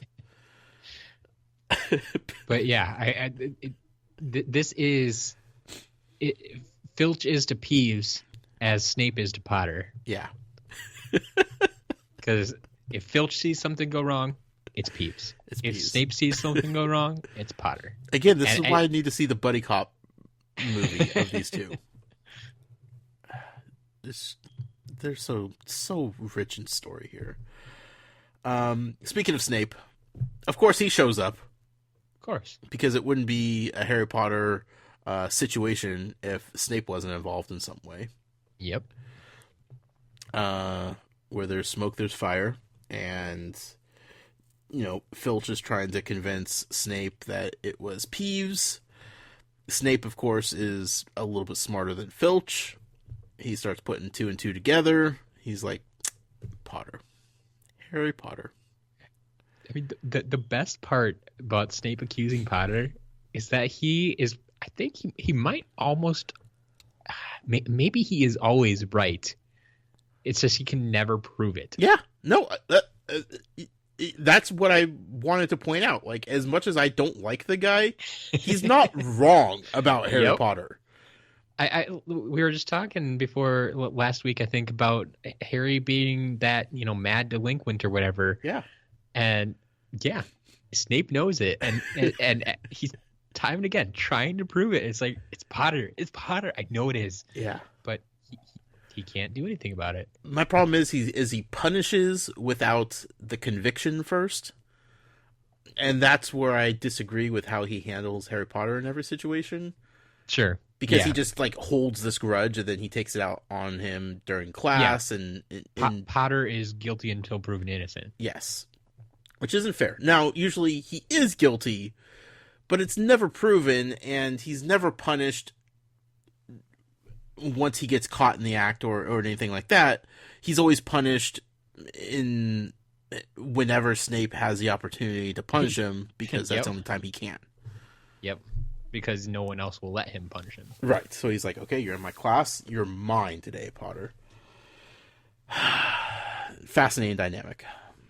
So Filch is convinced it's Peeves. Snape is convinced it's Potter. These two are going back and forth.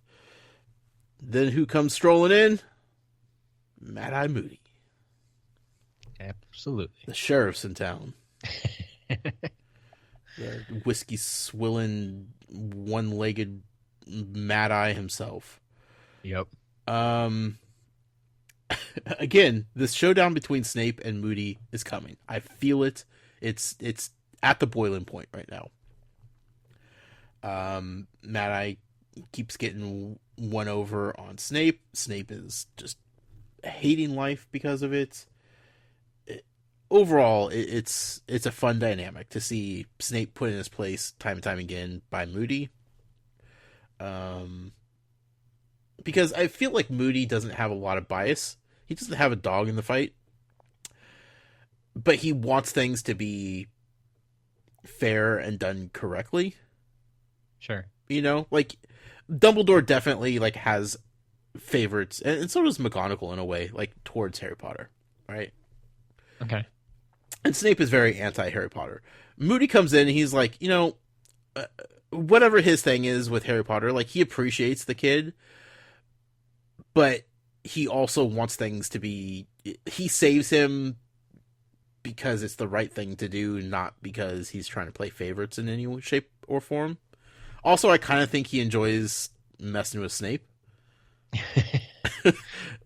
Like that's kind of like a fun pastime for him, you know? Well, yeah, I guess, I mean, I would probably do it too, because there's not a lot of people that Snape is, like, I guess, afraid of, maybe, or will take any crap from. Right. Like, it's like Snape will listen to Dumbledore. Yeah.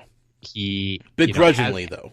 Yeah, has enough respect for McGonagall that if she says something, he probably won't argue it. Yeah.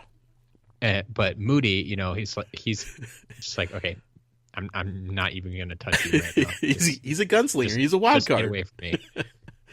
Lupin was also able to keep Snape in check, but I think there was like a mutual respect between the two, for obvious reasons. I mean, yeah, Lupin and Snape, like you said, you kind of know they had that history. Yeah. Like they kind of grew up together. Right. I mean, maybe not exactly in the same circle, but. So there was like that not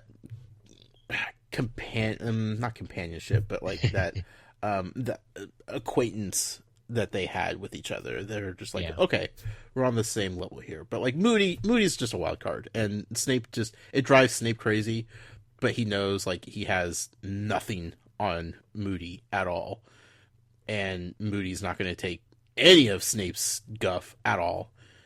And it's just hilarious. It's a funny dynamic. I'm enjoying every last bit of it. It's good. So Moody saves Harry. Everybody kind of goes off to bed. I really appreciated how fascinated Moody was by the Marauders map, because this guy has seen some things in his day. Yep. Right? Yeah. There isn't many magical items out there that he hasn't had or used or looked over once or twice in his lifetime. Yep. But as far as we know, this map is a one of a kind item. Right. That kids at the school made. Yeah. And it's blowing his mind. Like his little eye is just all over the place. Like he can't even like stay focused on anything. He's just checking it out. I just love that scene of him just like in love with this simple map that kids have used over the years just to get into trouble or to stay out of trouble. Like he's looking at it as like the missing link in like his conspiracy theory to end all conspiracy theories. Yeah. This is the final piece of the puzzle for him. Yep. So Harry lets him borrow it. Of course. I mean, Harry does owe him after all. He didn't really have a choice, I don't think, either. My concern was Harry didn't show him how to use it. Well, it was already turned on, so he didn't. I mean, why Harry should he bother? At least tell him how to turn it off, right?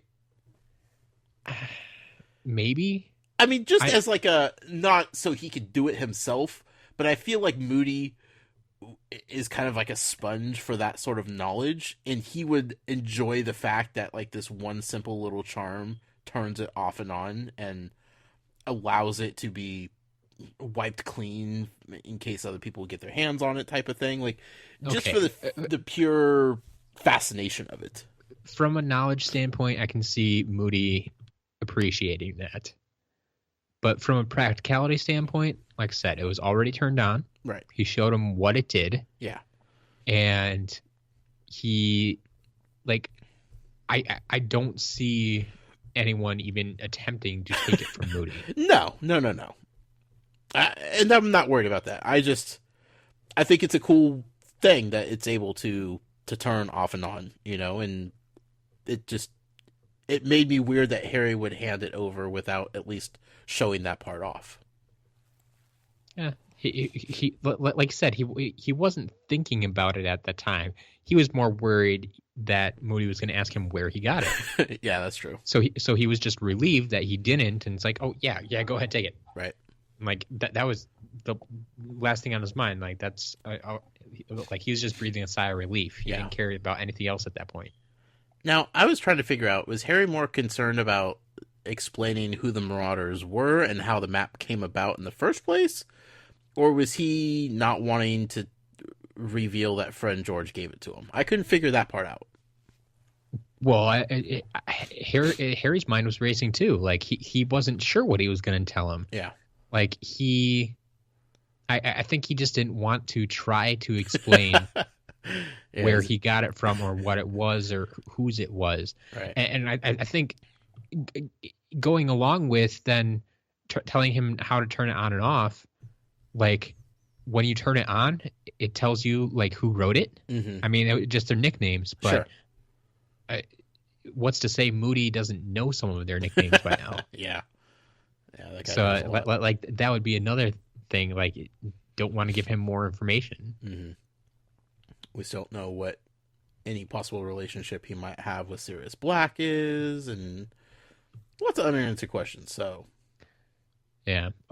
Although, like I said, Sirius seemed okay with Moody being there. right, but He didn't seem to be really like afraid of him or anything. no, but again, Moody's a wild card. What's he thinking? Yeah. Does he know Sirius Black, or does Sirius Black just know of Moody? And, how closely do they know each other if they do? Lots of questions. Yeah. Anyway, I thought it was a very fine chapter. I really enjoyed it. I like the bath scene. I like the trouble scene. It was a very Harry Potter chapter. Yep. It set the stage for more things to come. We finally got a few little answers, but not many. Like, overall, just good. I really liked it, Matt. It's good. Yeah. You want to do the Muggle poll? I think that'd probably be a good time for it. All right. The Muggle poll, of course, is put up every Monday afternoon, usually at 4 p.m. Pacific time. It's over on Twitter at TalesFromGH. You can go read the question that Matt posed regarding this week's reading and vote. We will read the results here on the show for you guys to enjoy. That we will. So, like you said, most weeks it'll be up on time. This week was a little bit late, but I at least let you know it was going to be late. Yep. So, the wording of this question at least was a little bit inspired. This weekend, I spent my Saturday playing about 9 hours of Dungeons and Dragons. Oh, okay. So I kind of had that on the brain a little bit. Sure. And so it goes, you encounter a boggart that can only take one of four shapes.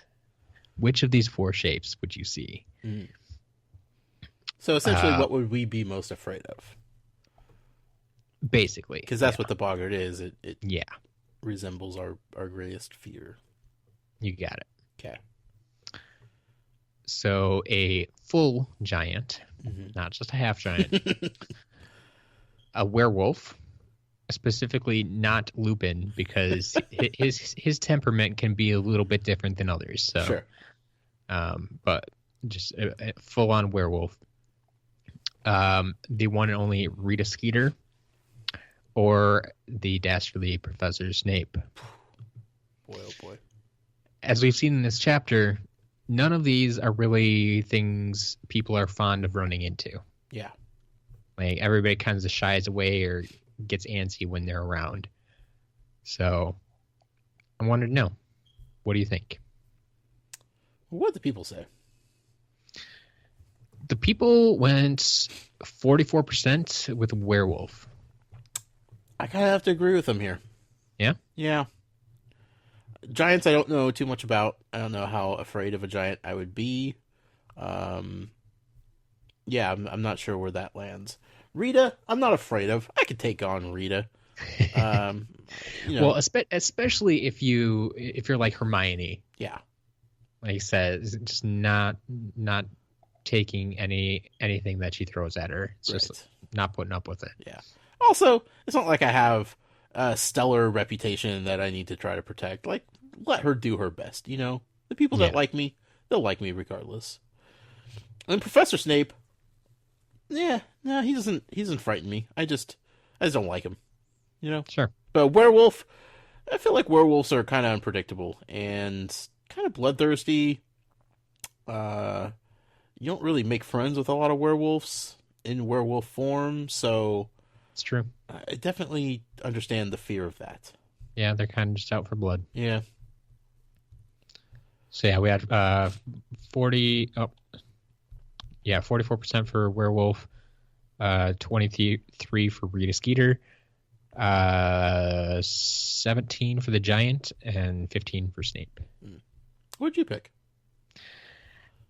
Honestly, my first instinct is to go for Rita Skeeter. Yeah. I think, like a few people mentioned in the comments and such, it's like, yeah, they're not afraid of her, but I guess more than anything, it's just I wouldn't want to deal with her. Like, I would rather have to deal with a giant or a werewolf than Rita Skeeter. Sure. No comment. No comment. No comment. Yeah. That's it. Fascinating. Well, thank you all for participating in the Muggle Poll. We always appreciate it. It's always a lot of fun to see what you guys think out there.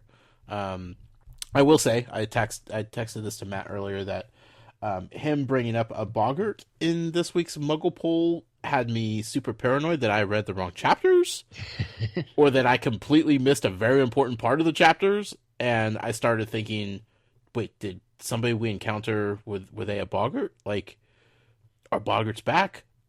Did Harry see a boggart somewhere? Like, my mind started racing all over the place as to, like, everything that just happened was someone a boggart. And you calmed my fears, Matt. You told me not to worry. We definitely read the right chapters. Yep. I didn't miss anything. I try not to, tip you off too much with the Muggle Poll. So yeah, that would have been a bit of a stretch probably.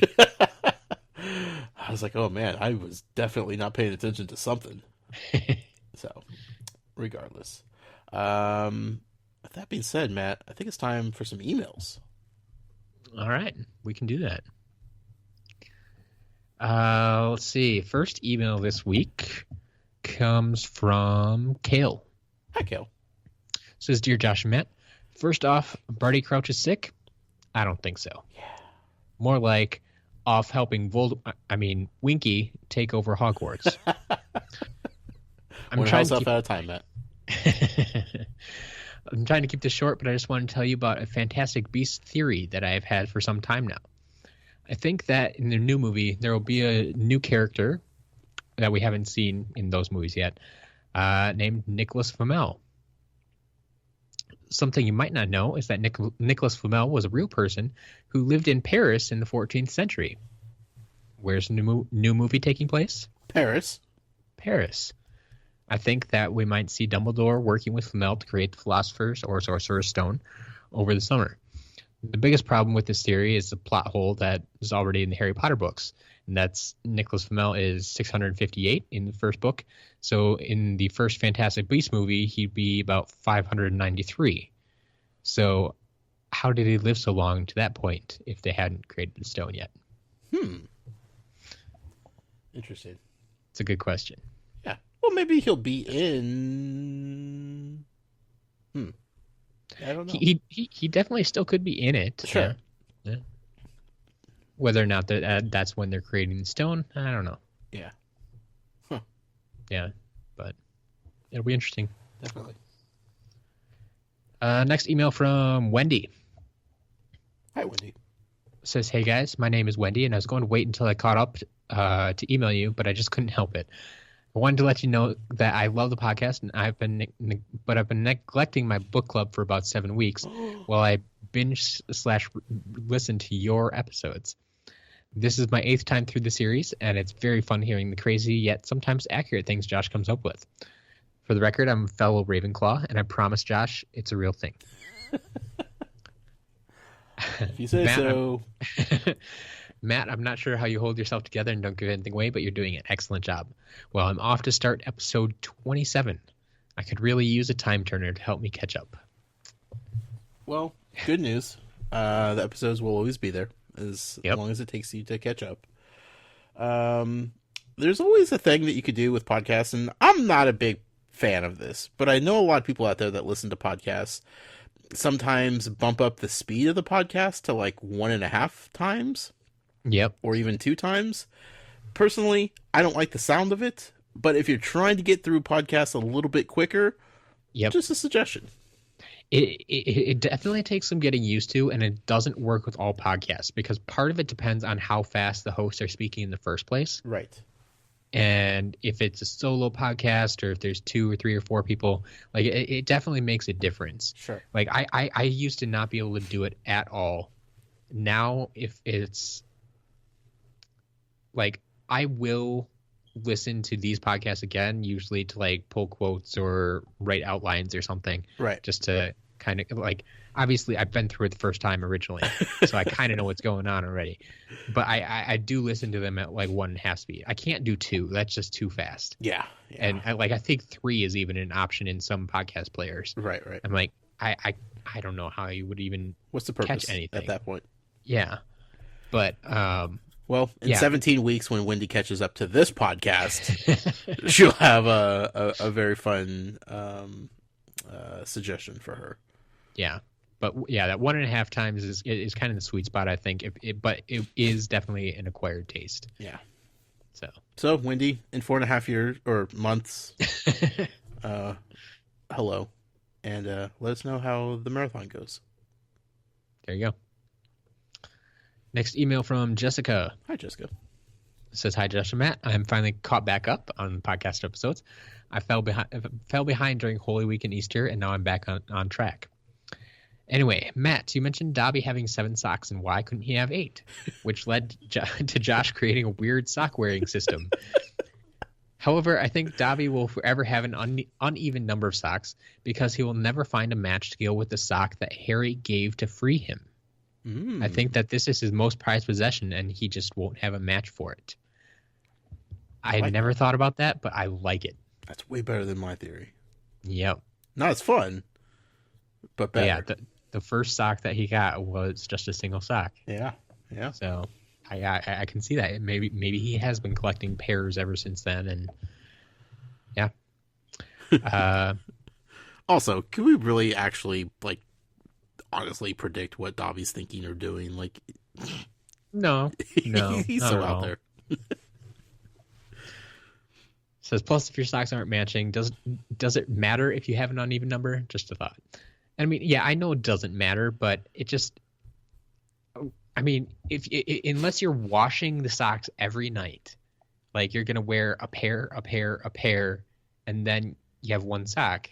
And so, do you wear that 1 sock with a dirty sock, or do you do you wash them every 3 days? I don't know. It turns into like a potato sack race. Both feet in 1 sock. Yes. Yeah.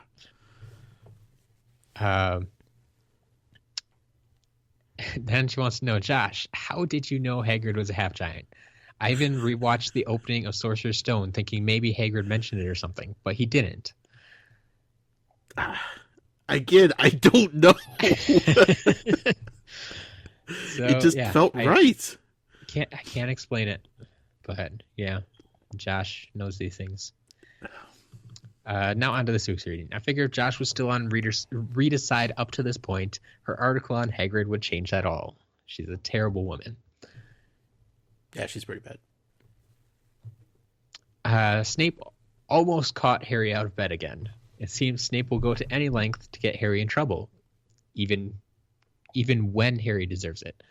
Thankfully, Moody was there to save the day.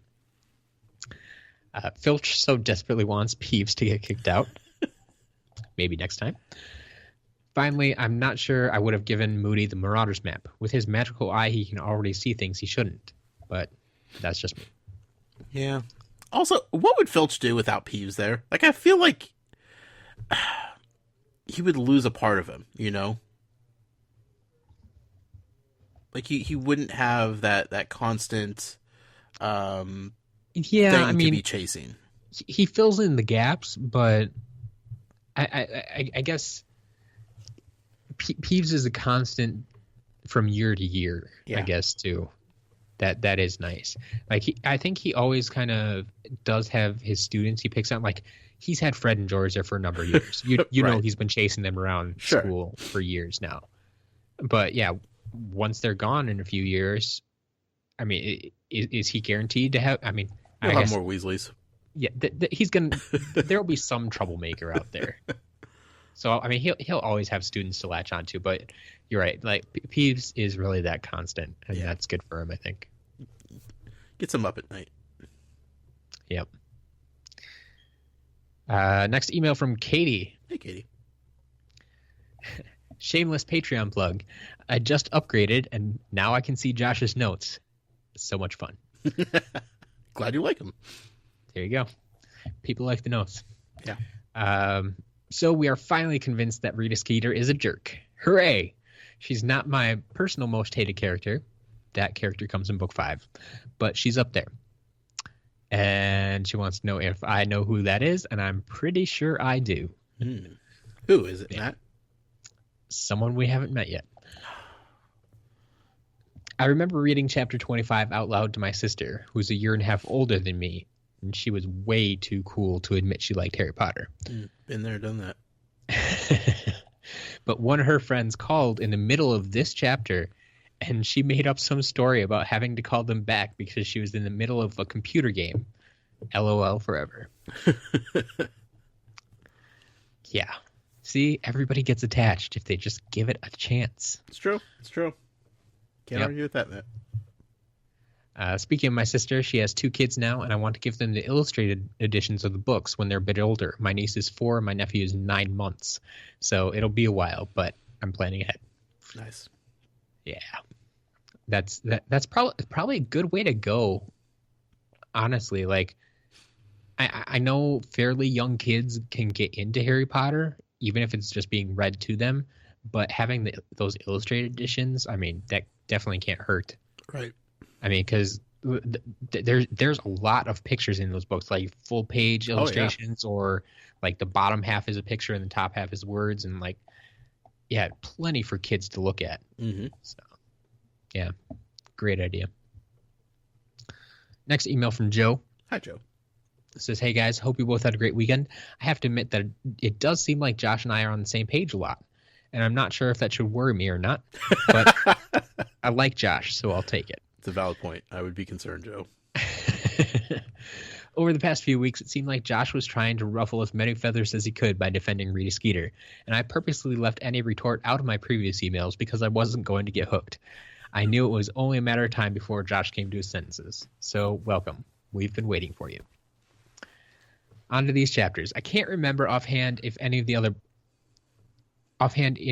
other books, but I'm a little surprised that they don't mention any kind of celebration of New Year's. Do you think they go by a different calendar? It's a good question. I don't remember New Year's being talked about either. Yeah. I guess they never really mention New Year's much, but I don't think they go by a different calendar. Yeah. Because we do get a lot of mention of months. Right. And we hear like the end of October is Halloween, and we just got past Christmas, and they mentioned Victor Crumb was jumping into the lake in January. Mm-hmm. So, yeah, I definitely think New Year's would have been in there, but right.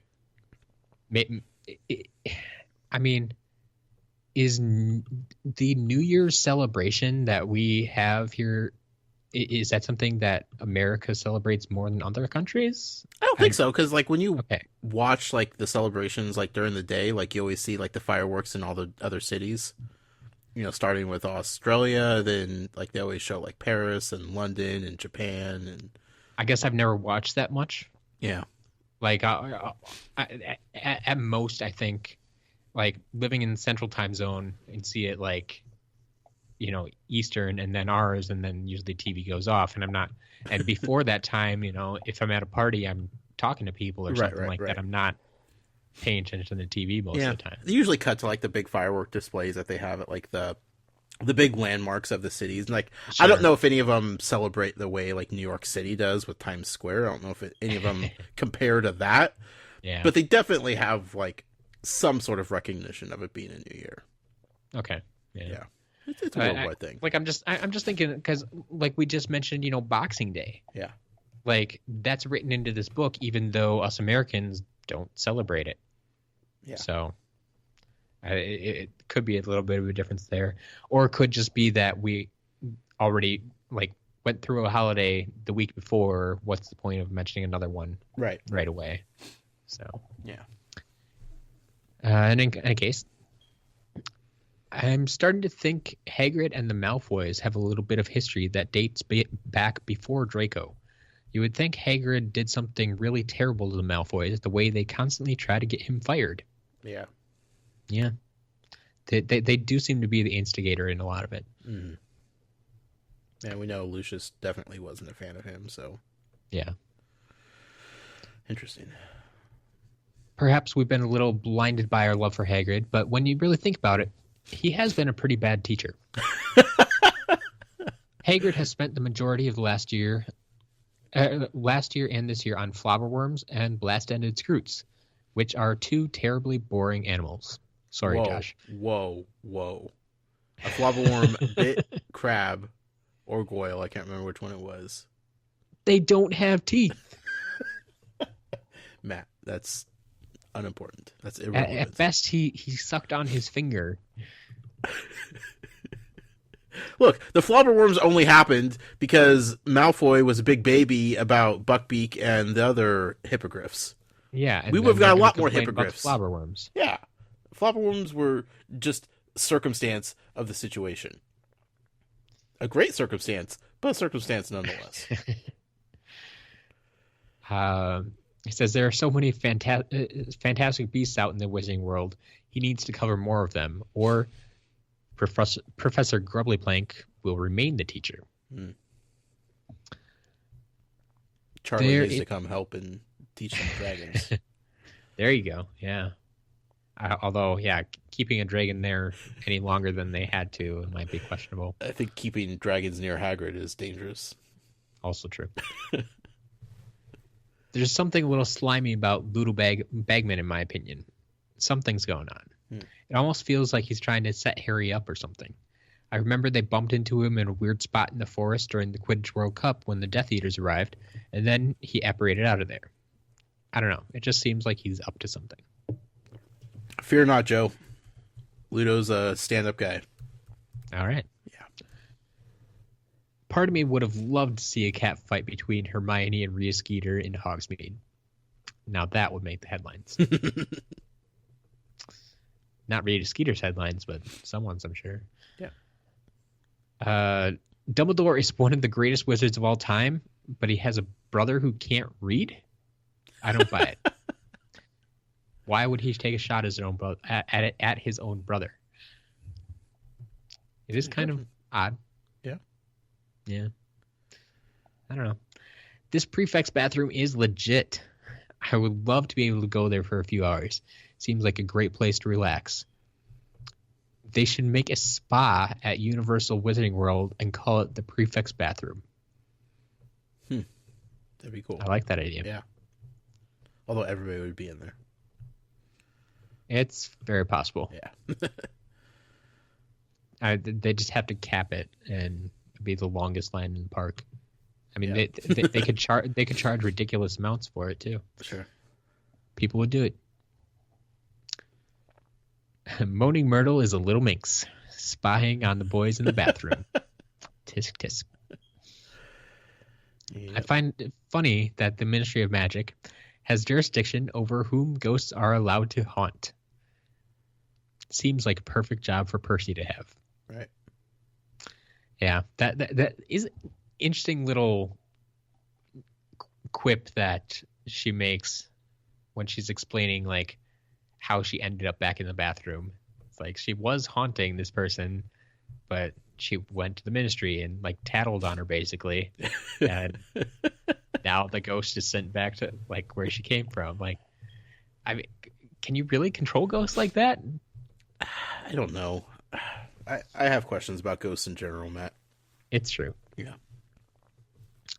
So what was Barty Crouch doing at Hogwarts, especially in Snape's office when he is supposedly sick?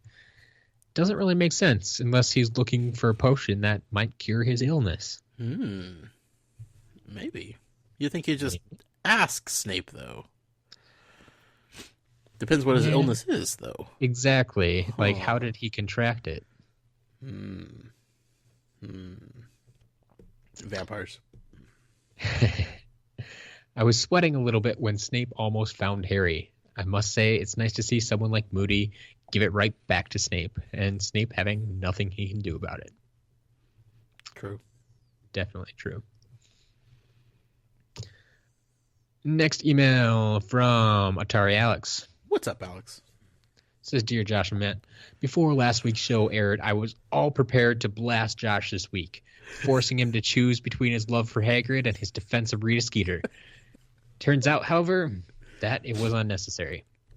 I would have preferred for Josh to come to the realization how horrible she is for more legitimate reasons, but I suppose I'll take my victories where I can get them. I feel like my defense of magical creatures is a legit reason, but I digress. Anywho, these are some meaty chapters, and yet I actually don't have too much to say about them because they're so plot heavy. I love the line about Aberforth because it's such a small line that I had completely forgotten about, so I got to laugh about it like it was the first time all over again. About being the ghost whisperer? Or Yep. goat whisperer? Yep. Yeah.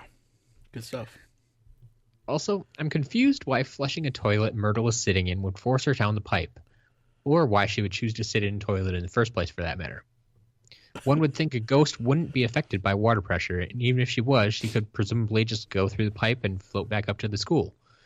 But once more, ghost physics are skirted over for convenience's sake. I also feel like sometimes she just goes into full emo mode, so she'll just lay there and be like, I don't want to deal with life right now.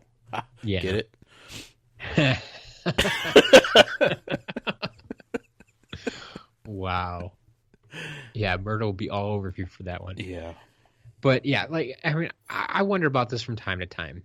Like, the best, like, is it JK skirting over it, or are her ghost physics different than we might expect? Yeah.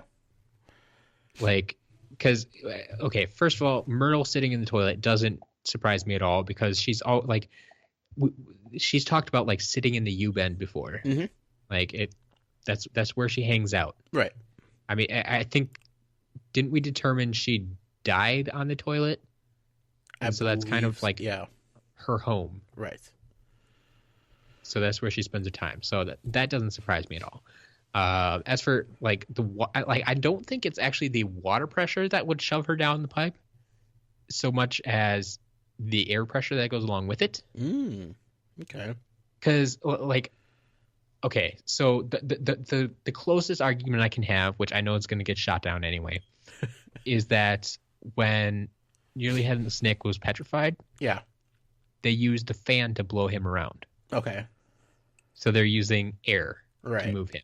Right. Because that, I mean, how you can't really touch a ghost, but they float through the air. And so, okay, you could say it only worked because he was petrified and became a little more solid, I guess. Sure. But I don't think he necessarily became completely solid even then.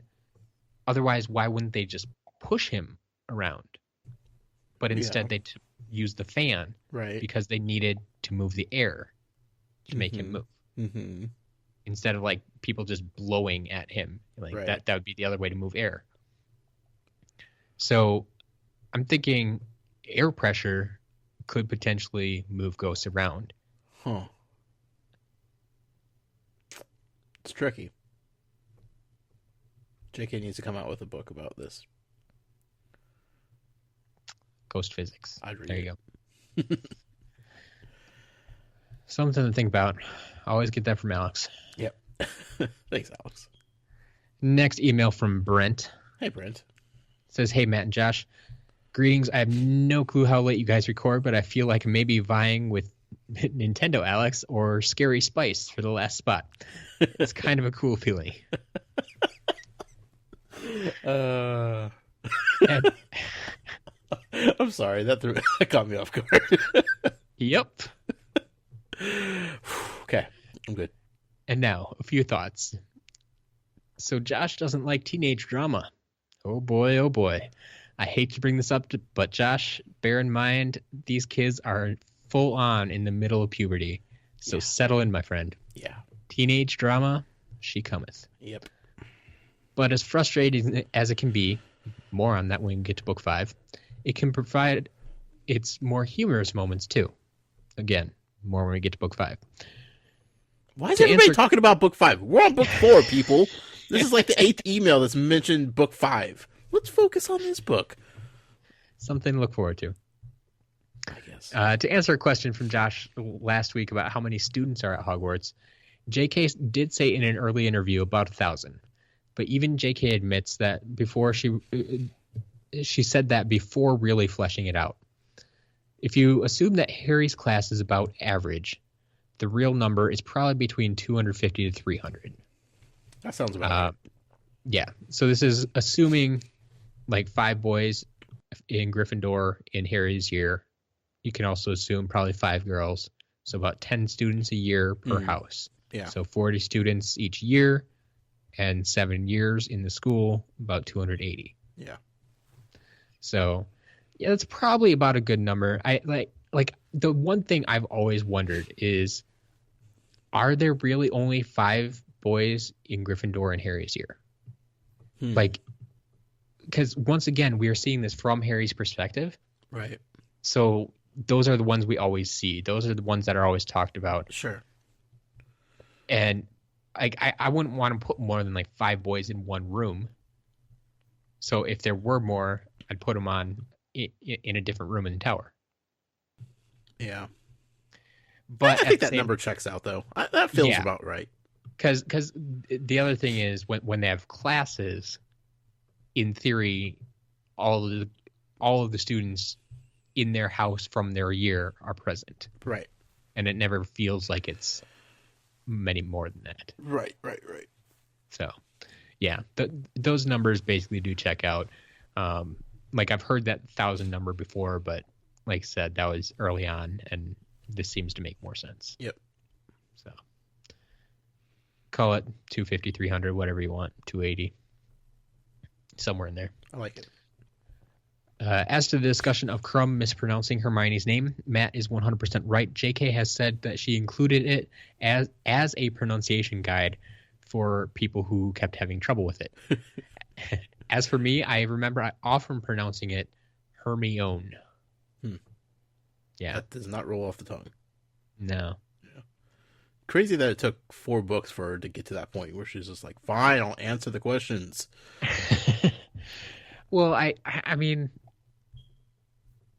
I think we've discussed before too, like after the first, well, she wouldn't know it was an issue really until after the first book, maybe. Yeah, right. And even that, the first book wasn't like a bestseller right away off the bat. But Hermione is such an unusual name. Like, there would have been like an opportunity, like when Harry first met her, that like there would have been some sort of like, this is how you pronounce my name, or this is how you know, my name is spelled, blah blah blah blah. Like the opportunity was there in book 1. Yeah, I suppose you could have written it in. Yeah, but I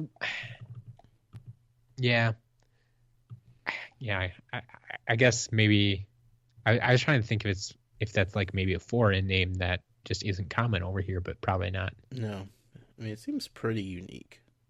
Yeah, I wonder if she did 100% make it up, or if she actually knows someone named Hermione that she took it from. Sure. I'd Google it, but that's going to get me in trouble, Matt. Yeah, probably. Anyway, one note about coursework and curriculum selection.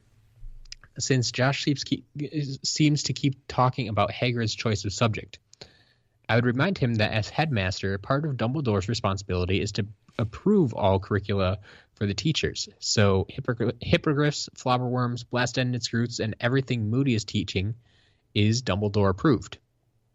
Chew on that and think just how good Dumbledore is at his job. Interesting. Yeah, I know you already had your questions about Dumbledore, so... Well, I still do. Let's be real. Finally, I'm super sad that Josh turned down his girl, Rita Skeeter, last week. I was rather enjoying his absurd defense of the woman, especially knowing that this week was coming when she would attack Hagrid and boy, oh boy, would those fireworks have been fun to watch or listen to. But as it is, he just went a week early. Oh well. I ruined all your fun, guys. I'm sorry. Says, I hope you have a great week. It looks like we're headed for the lake, home of Sid the Squid, his proper name. Sid the Squid. Not bad. Not bad. For that squid, of course. Not my lovely Squidly. I was gonna say, yeah. We have Squidly. That can be Sid. Is it SYD or SID? He has written SID. Okay. All right. And looks like last one here this week might be from Harry, not Potter. Harry, not Potter. Says, hey, Matt and Josh. Well. After all these weeks defending Rita Skeeter, Josh finally turned on her. And just in time, too. This woman made Hagrid cry. This cannot stand. Right, Josh? It's true. So, any theories on how Harry is going to face the second task without knowing how to swim? We have been getting an awful lot of giant squid mentions in this book. It's a tease. There's no way. There's no way they're going to satisfy my craving and hunger for a proper giant squid introduction. It's not going to happen. I want it to, badly. I just don't feel like it's going to. All right. Yeah. All right. Magic will be the answer. Well, that's all I have for tonight. You do not have an email from Mel B. Because on Twitter, she just tweeted out that she sent it. Maybe a bit late. Oh, sure enough. Whoo! Look at that, Mel. Just in time. All right. So yeah, I have not pre-read this one. We'll see how this goes. Yeah, it's gonna be good. It says, hey, Josh and Matt, 2 more chapters down. Harry not taking the egg to the bath. Harry not taking the egg to the bath out of some weird kind of spite. He does see Cedric with Cho, and he doesn't like that Cedric didn't straightforward give him the answer, so he just refuses to take Cedric's advice. Can you say dumb 14-year-old boy? Dumb 14-year-old boy. Look at that. Rita Skeeter is just messing with Josh's boy Hagrid. When I said a few weeks ago that Josh would come to see things my way, this is when I thought it would happen. There you go. See, I told you everybody was waiting for this week in particular. Yeah. They all knew it. And I sprung the trap a week early. Yeah. But I agree with Josh. Skeeter has met her match with Hermione. Hermione gives no redacted bad word. Also, is it weird that I just had to sit here and think about how she already knew that I'm considering the Hermione Rita showdown? Like, is she listening? Like, I started just getting super paranoid in my own head here. She's been on the call the entire time. Oh, Myrtle. Yeah. Inappropriate spells on a goat. I think most adult minds go to the same place. Tap dancing. Yeah. Yeah. Yeah. Clearly, Aberforth charmed the goat to dance. Oh, Aberforth. I'm giving Josh points for his guess on what to do with the egg. It was pretty accurate. Although once Cedric says to take a bath with it, it's obvious what it has something to do with water. Yeah, I feel like that one was kind of just sitting there. Yeah. On that note, pervy moaning Myrtle is not cool. Those poor prefix. Myrtle's reappearance, however, like Dobby's, surprised me in my first read through. But I like that Rowling keeps brings back people into later stories. Yeah, it's true. Yeah, I think it's fair to say you were surprised by both of those two. Yeah, and both Myrtle and Dobby. And I think bringing them back makes you appreciate them as characters more so than their first time in the story. Yeah. That's what I've noticed so far with these two, at least. Yeah. I mean, I'm still not a big fan of Dobby, but Myrtle more so, I guess I could say that about. Sure. Because in the first one, she's definitely just annoying. Yeah. And now she kind of comes back and we have a history with her, Mm-hmm. whether it's good or bad. Like, it's like, oh, yeah, this is someone I know. Let's see what happens now. What we need to try is eliminating Percy from like the next 2 books and then bring him back and see if it works the same way. Okay. Harry using the giant squid. I now have an image in my head of Harry clinging to the squid's body while it accelerates around the lake. Oh, yeah. Is that what you're picturing, Josh? Oh, yeah. Oh, yeah. Okay. All kinds of squid water sports here. Harry is so grateful to Moody for his help that he just hands over the map. If I was Harry, I would be scared of being left blind without it when there's so much danger around. Can't he have a way to send Moody a message if he sees something suspicious? Harry should just be staying out of trouble in general at this point. Like, it's probably best that he doesn't have the map. Let's be real. Like, this might be the best thing that's ever happened to him. Well, she does make a good note. At least he didn't want to borrow the cloak. That's true. I do find it interesting that time and again, Harry gets caught with this cloak. It's like numerous teachers know about the cloak now, and they keep either giving it back to him or letting him keep it. Yeah. Well, what would Moody do with it? I don't think it's big enough for him to be fully covered. It might be. It might be. Because it could cover the 3 kids. Yeah, that's true. Like, I think it's pretty big. I don't think Moody ever feels like the need to be sneaky, though. Well, he'd make so much noise with his leg. That's how we knew he was coming this time, as clunk, That's clunk, true. clunk. Oh, Moody's here. Yeah. But, I mean, not necessarily that he would want to use it, Right. but as a teacher, shouldn't he confiscate it from the student? Yeah, he doesn't care. Snape tried to take it. Yeah. If Snape caught him with it, it would be gone. Yeah. But, I don't know. Well, there you go. Now let me double check again. That should be it now. That's the last email. Okay. Whew. Well, thank you all for your emails. Always appreciated. Definitely enjoy talking to you guys about what's going on. Before we wrap up here, we got to do another giveaway. We do. Matt, what are we giving away for the next week? Well, something I can guarantee you no one has yet. Mm. We are giving away a Lego Dimensions Hermione Fun Pack. Yeah. This pack comes out next week, actually. I believe May 9th. Yeah, next Tuesday. So it'll be like the day you're listening to the next episode, probably. Uh-huh.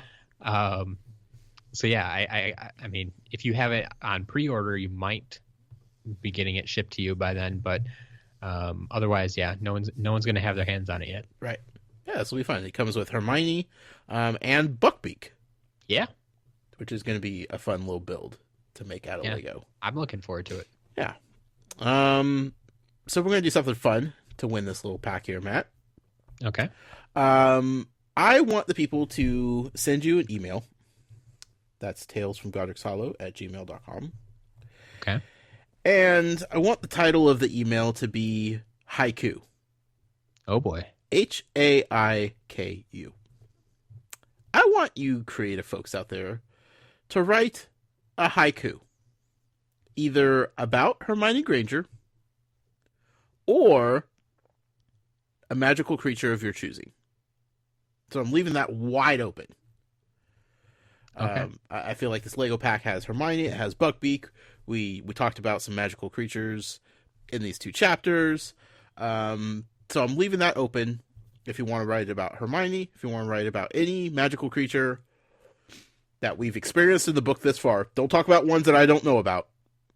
Matt will be very upset about that. I won't be able to read them to That's true. Josh. I'll be sad. Yeah. So make sure it's ones that we've covered in the book so far. You know, if you want to dive into the Fantastic Beasts and Where to Find Them lore, go right ahead. But have fun with it. For those of you that are not familiar or you need a refresher on what a haiku poem is, a haiku consists of 3 lines. The first and last lines of haiku have 5 syllables, and the middle line has 7 syllables. It does not have to rhyme. So the first line, 5 syllables. Second line, 7 syllables. Third line, 5 syllables. Make it about Hermione or any magical creature that you choose. Send it in, talesfromgodricshollow@gmail.com. We will randomly pick one next week.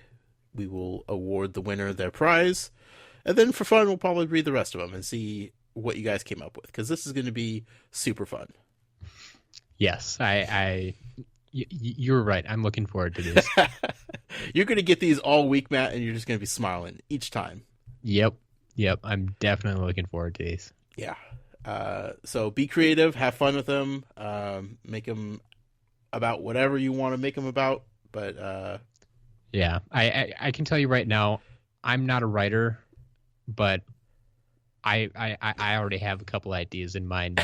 Like I haven't worked out syllables yet, but sure, I'm gonna write myself at least one haiku. Ooh, there we go. And if I remember, I'll do the same. There you go. So get those in before next week, before next Monday's podcast. Again, talesfromgodricshollow@gmail.com. Title the email haiku. And then you can win the Hermione and Buckbeak Lego Dimensions Fun Pack. Thank you all for listening. Thank you all for supporting us. Matt pointed out to me a few days ago that we've gotten a few new iTunes reviews over the last week or so. We definitely appreciate that. If you haven't already done so, you might as well go do it now, because eventually we're going to do another giveaway that's going to be revolving around an iTunes review. So if you already have that in, you're already entered for future giveaways. We definitely appreciate that. Helps us grow as a podcast, helps us grow as a community, makes everything better and more enjoyable for everybody around you. So thank you for that. Personally, you could find me, the Muggle, on Twitter at The Noise. That's with a Y. You can follow the show on Twitter at TalesFromGH. Check out the Instagram feed, which I've been having fun with, and a lot of people have responded already that they're jazzed that we're on Instagram because they don't like using Twitter, or they prefer not to use Twitter, but they really like Instagram. So this has been an open door for some people out there. On Instagram at Tales from Godric's Hollow, all spelled out. And then if you'd like to support us, like so many of you fine folks have done already, you could do so over on Patreon, patreon.com/Tales from Godric's Hollow. Matt, where can the people follow your musings at? You can always find me personally on Twitter at As a Matter of Matt. Otherwise, you can send me an email, as you might be doing for the giveaway this week. Once again, we ask that you send the giveaway emails separately from your other emails, so I can separate them throughout the week, put them in a separate folder, keep track of them easily. All those emails, though, can go to talesfromgodricshollow@gmail.com. Excellent. Matt, thank you, as always, for another excellent episode. Thank you to everyone out there for dealing with my sinuses and my head issues that I have going on. I have a date with Miss Pomfrey immediately after this podcast is over. Until next time, Muggle out. Mischief managed.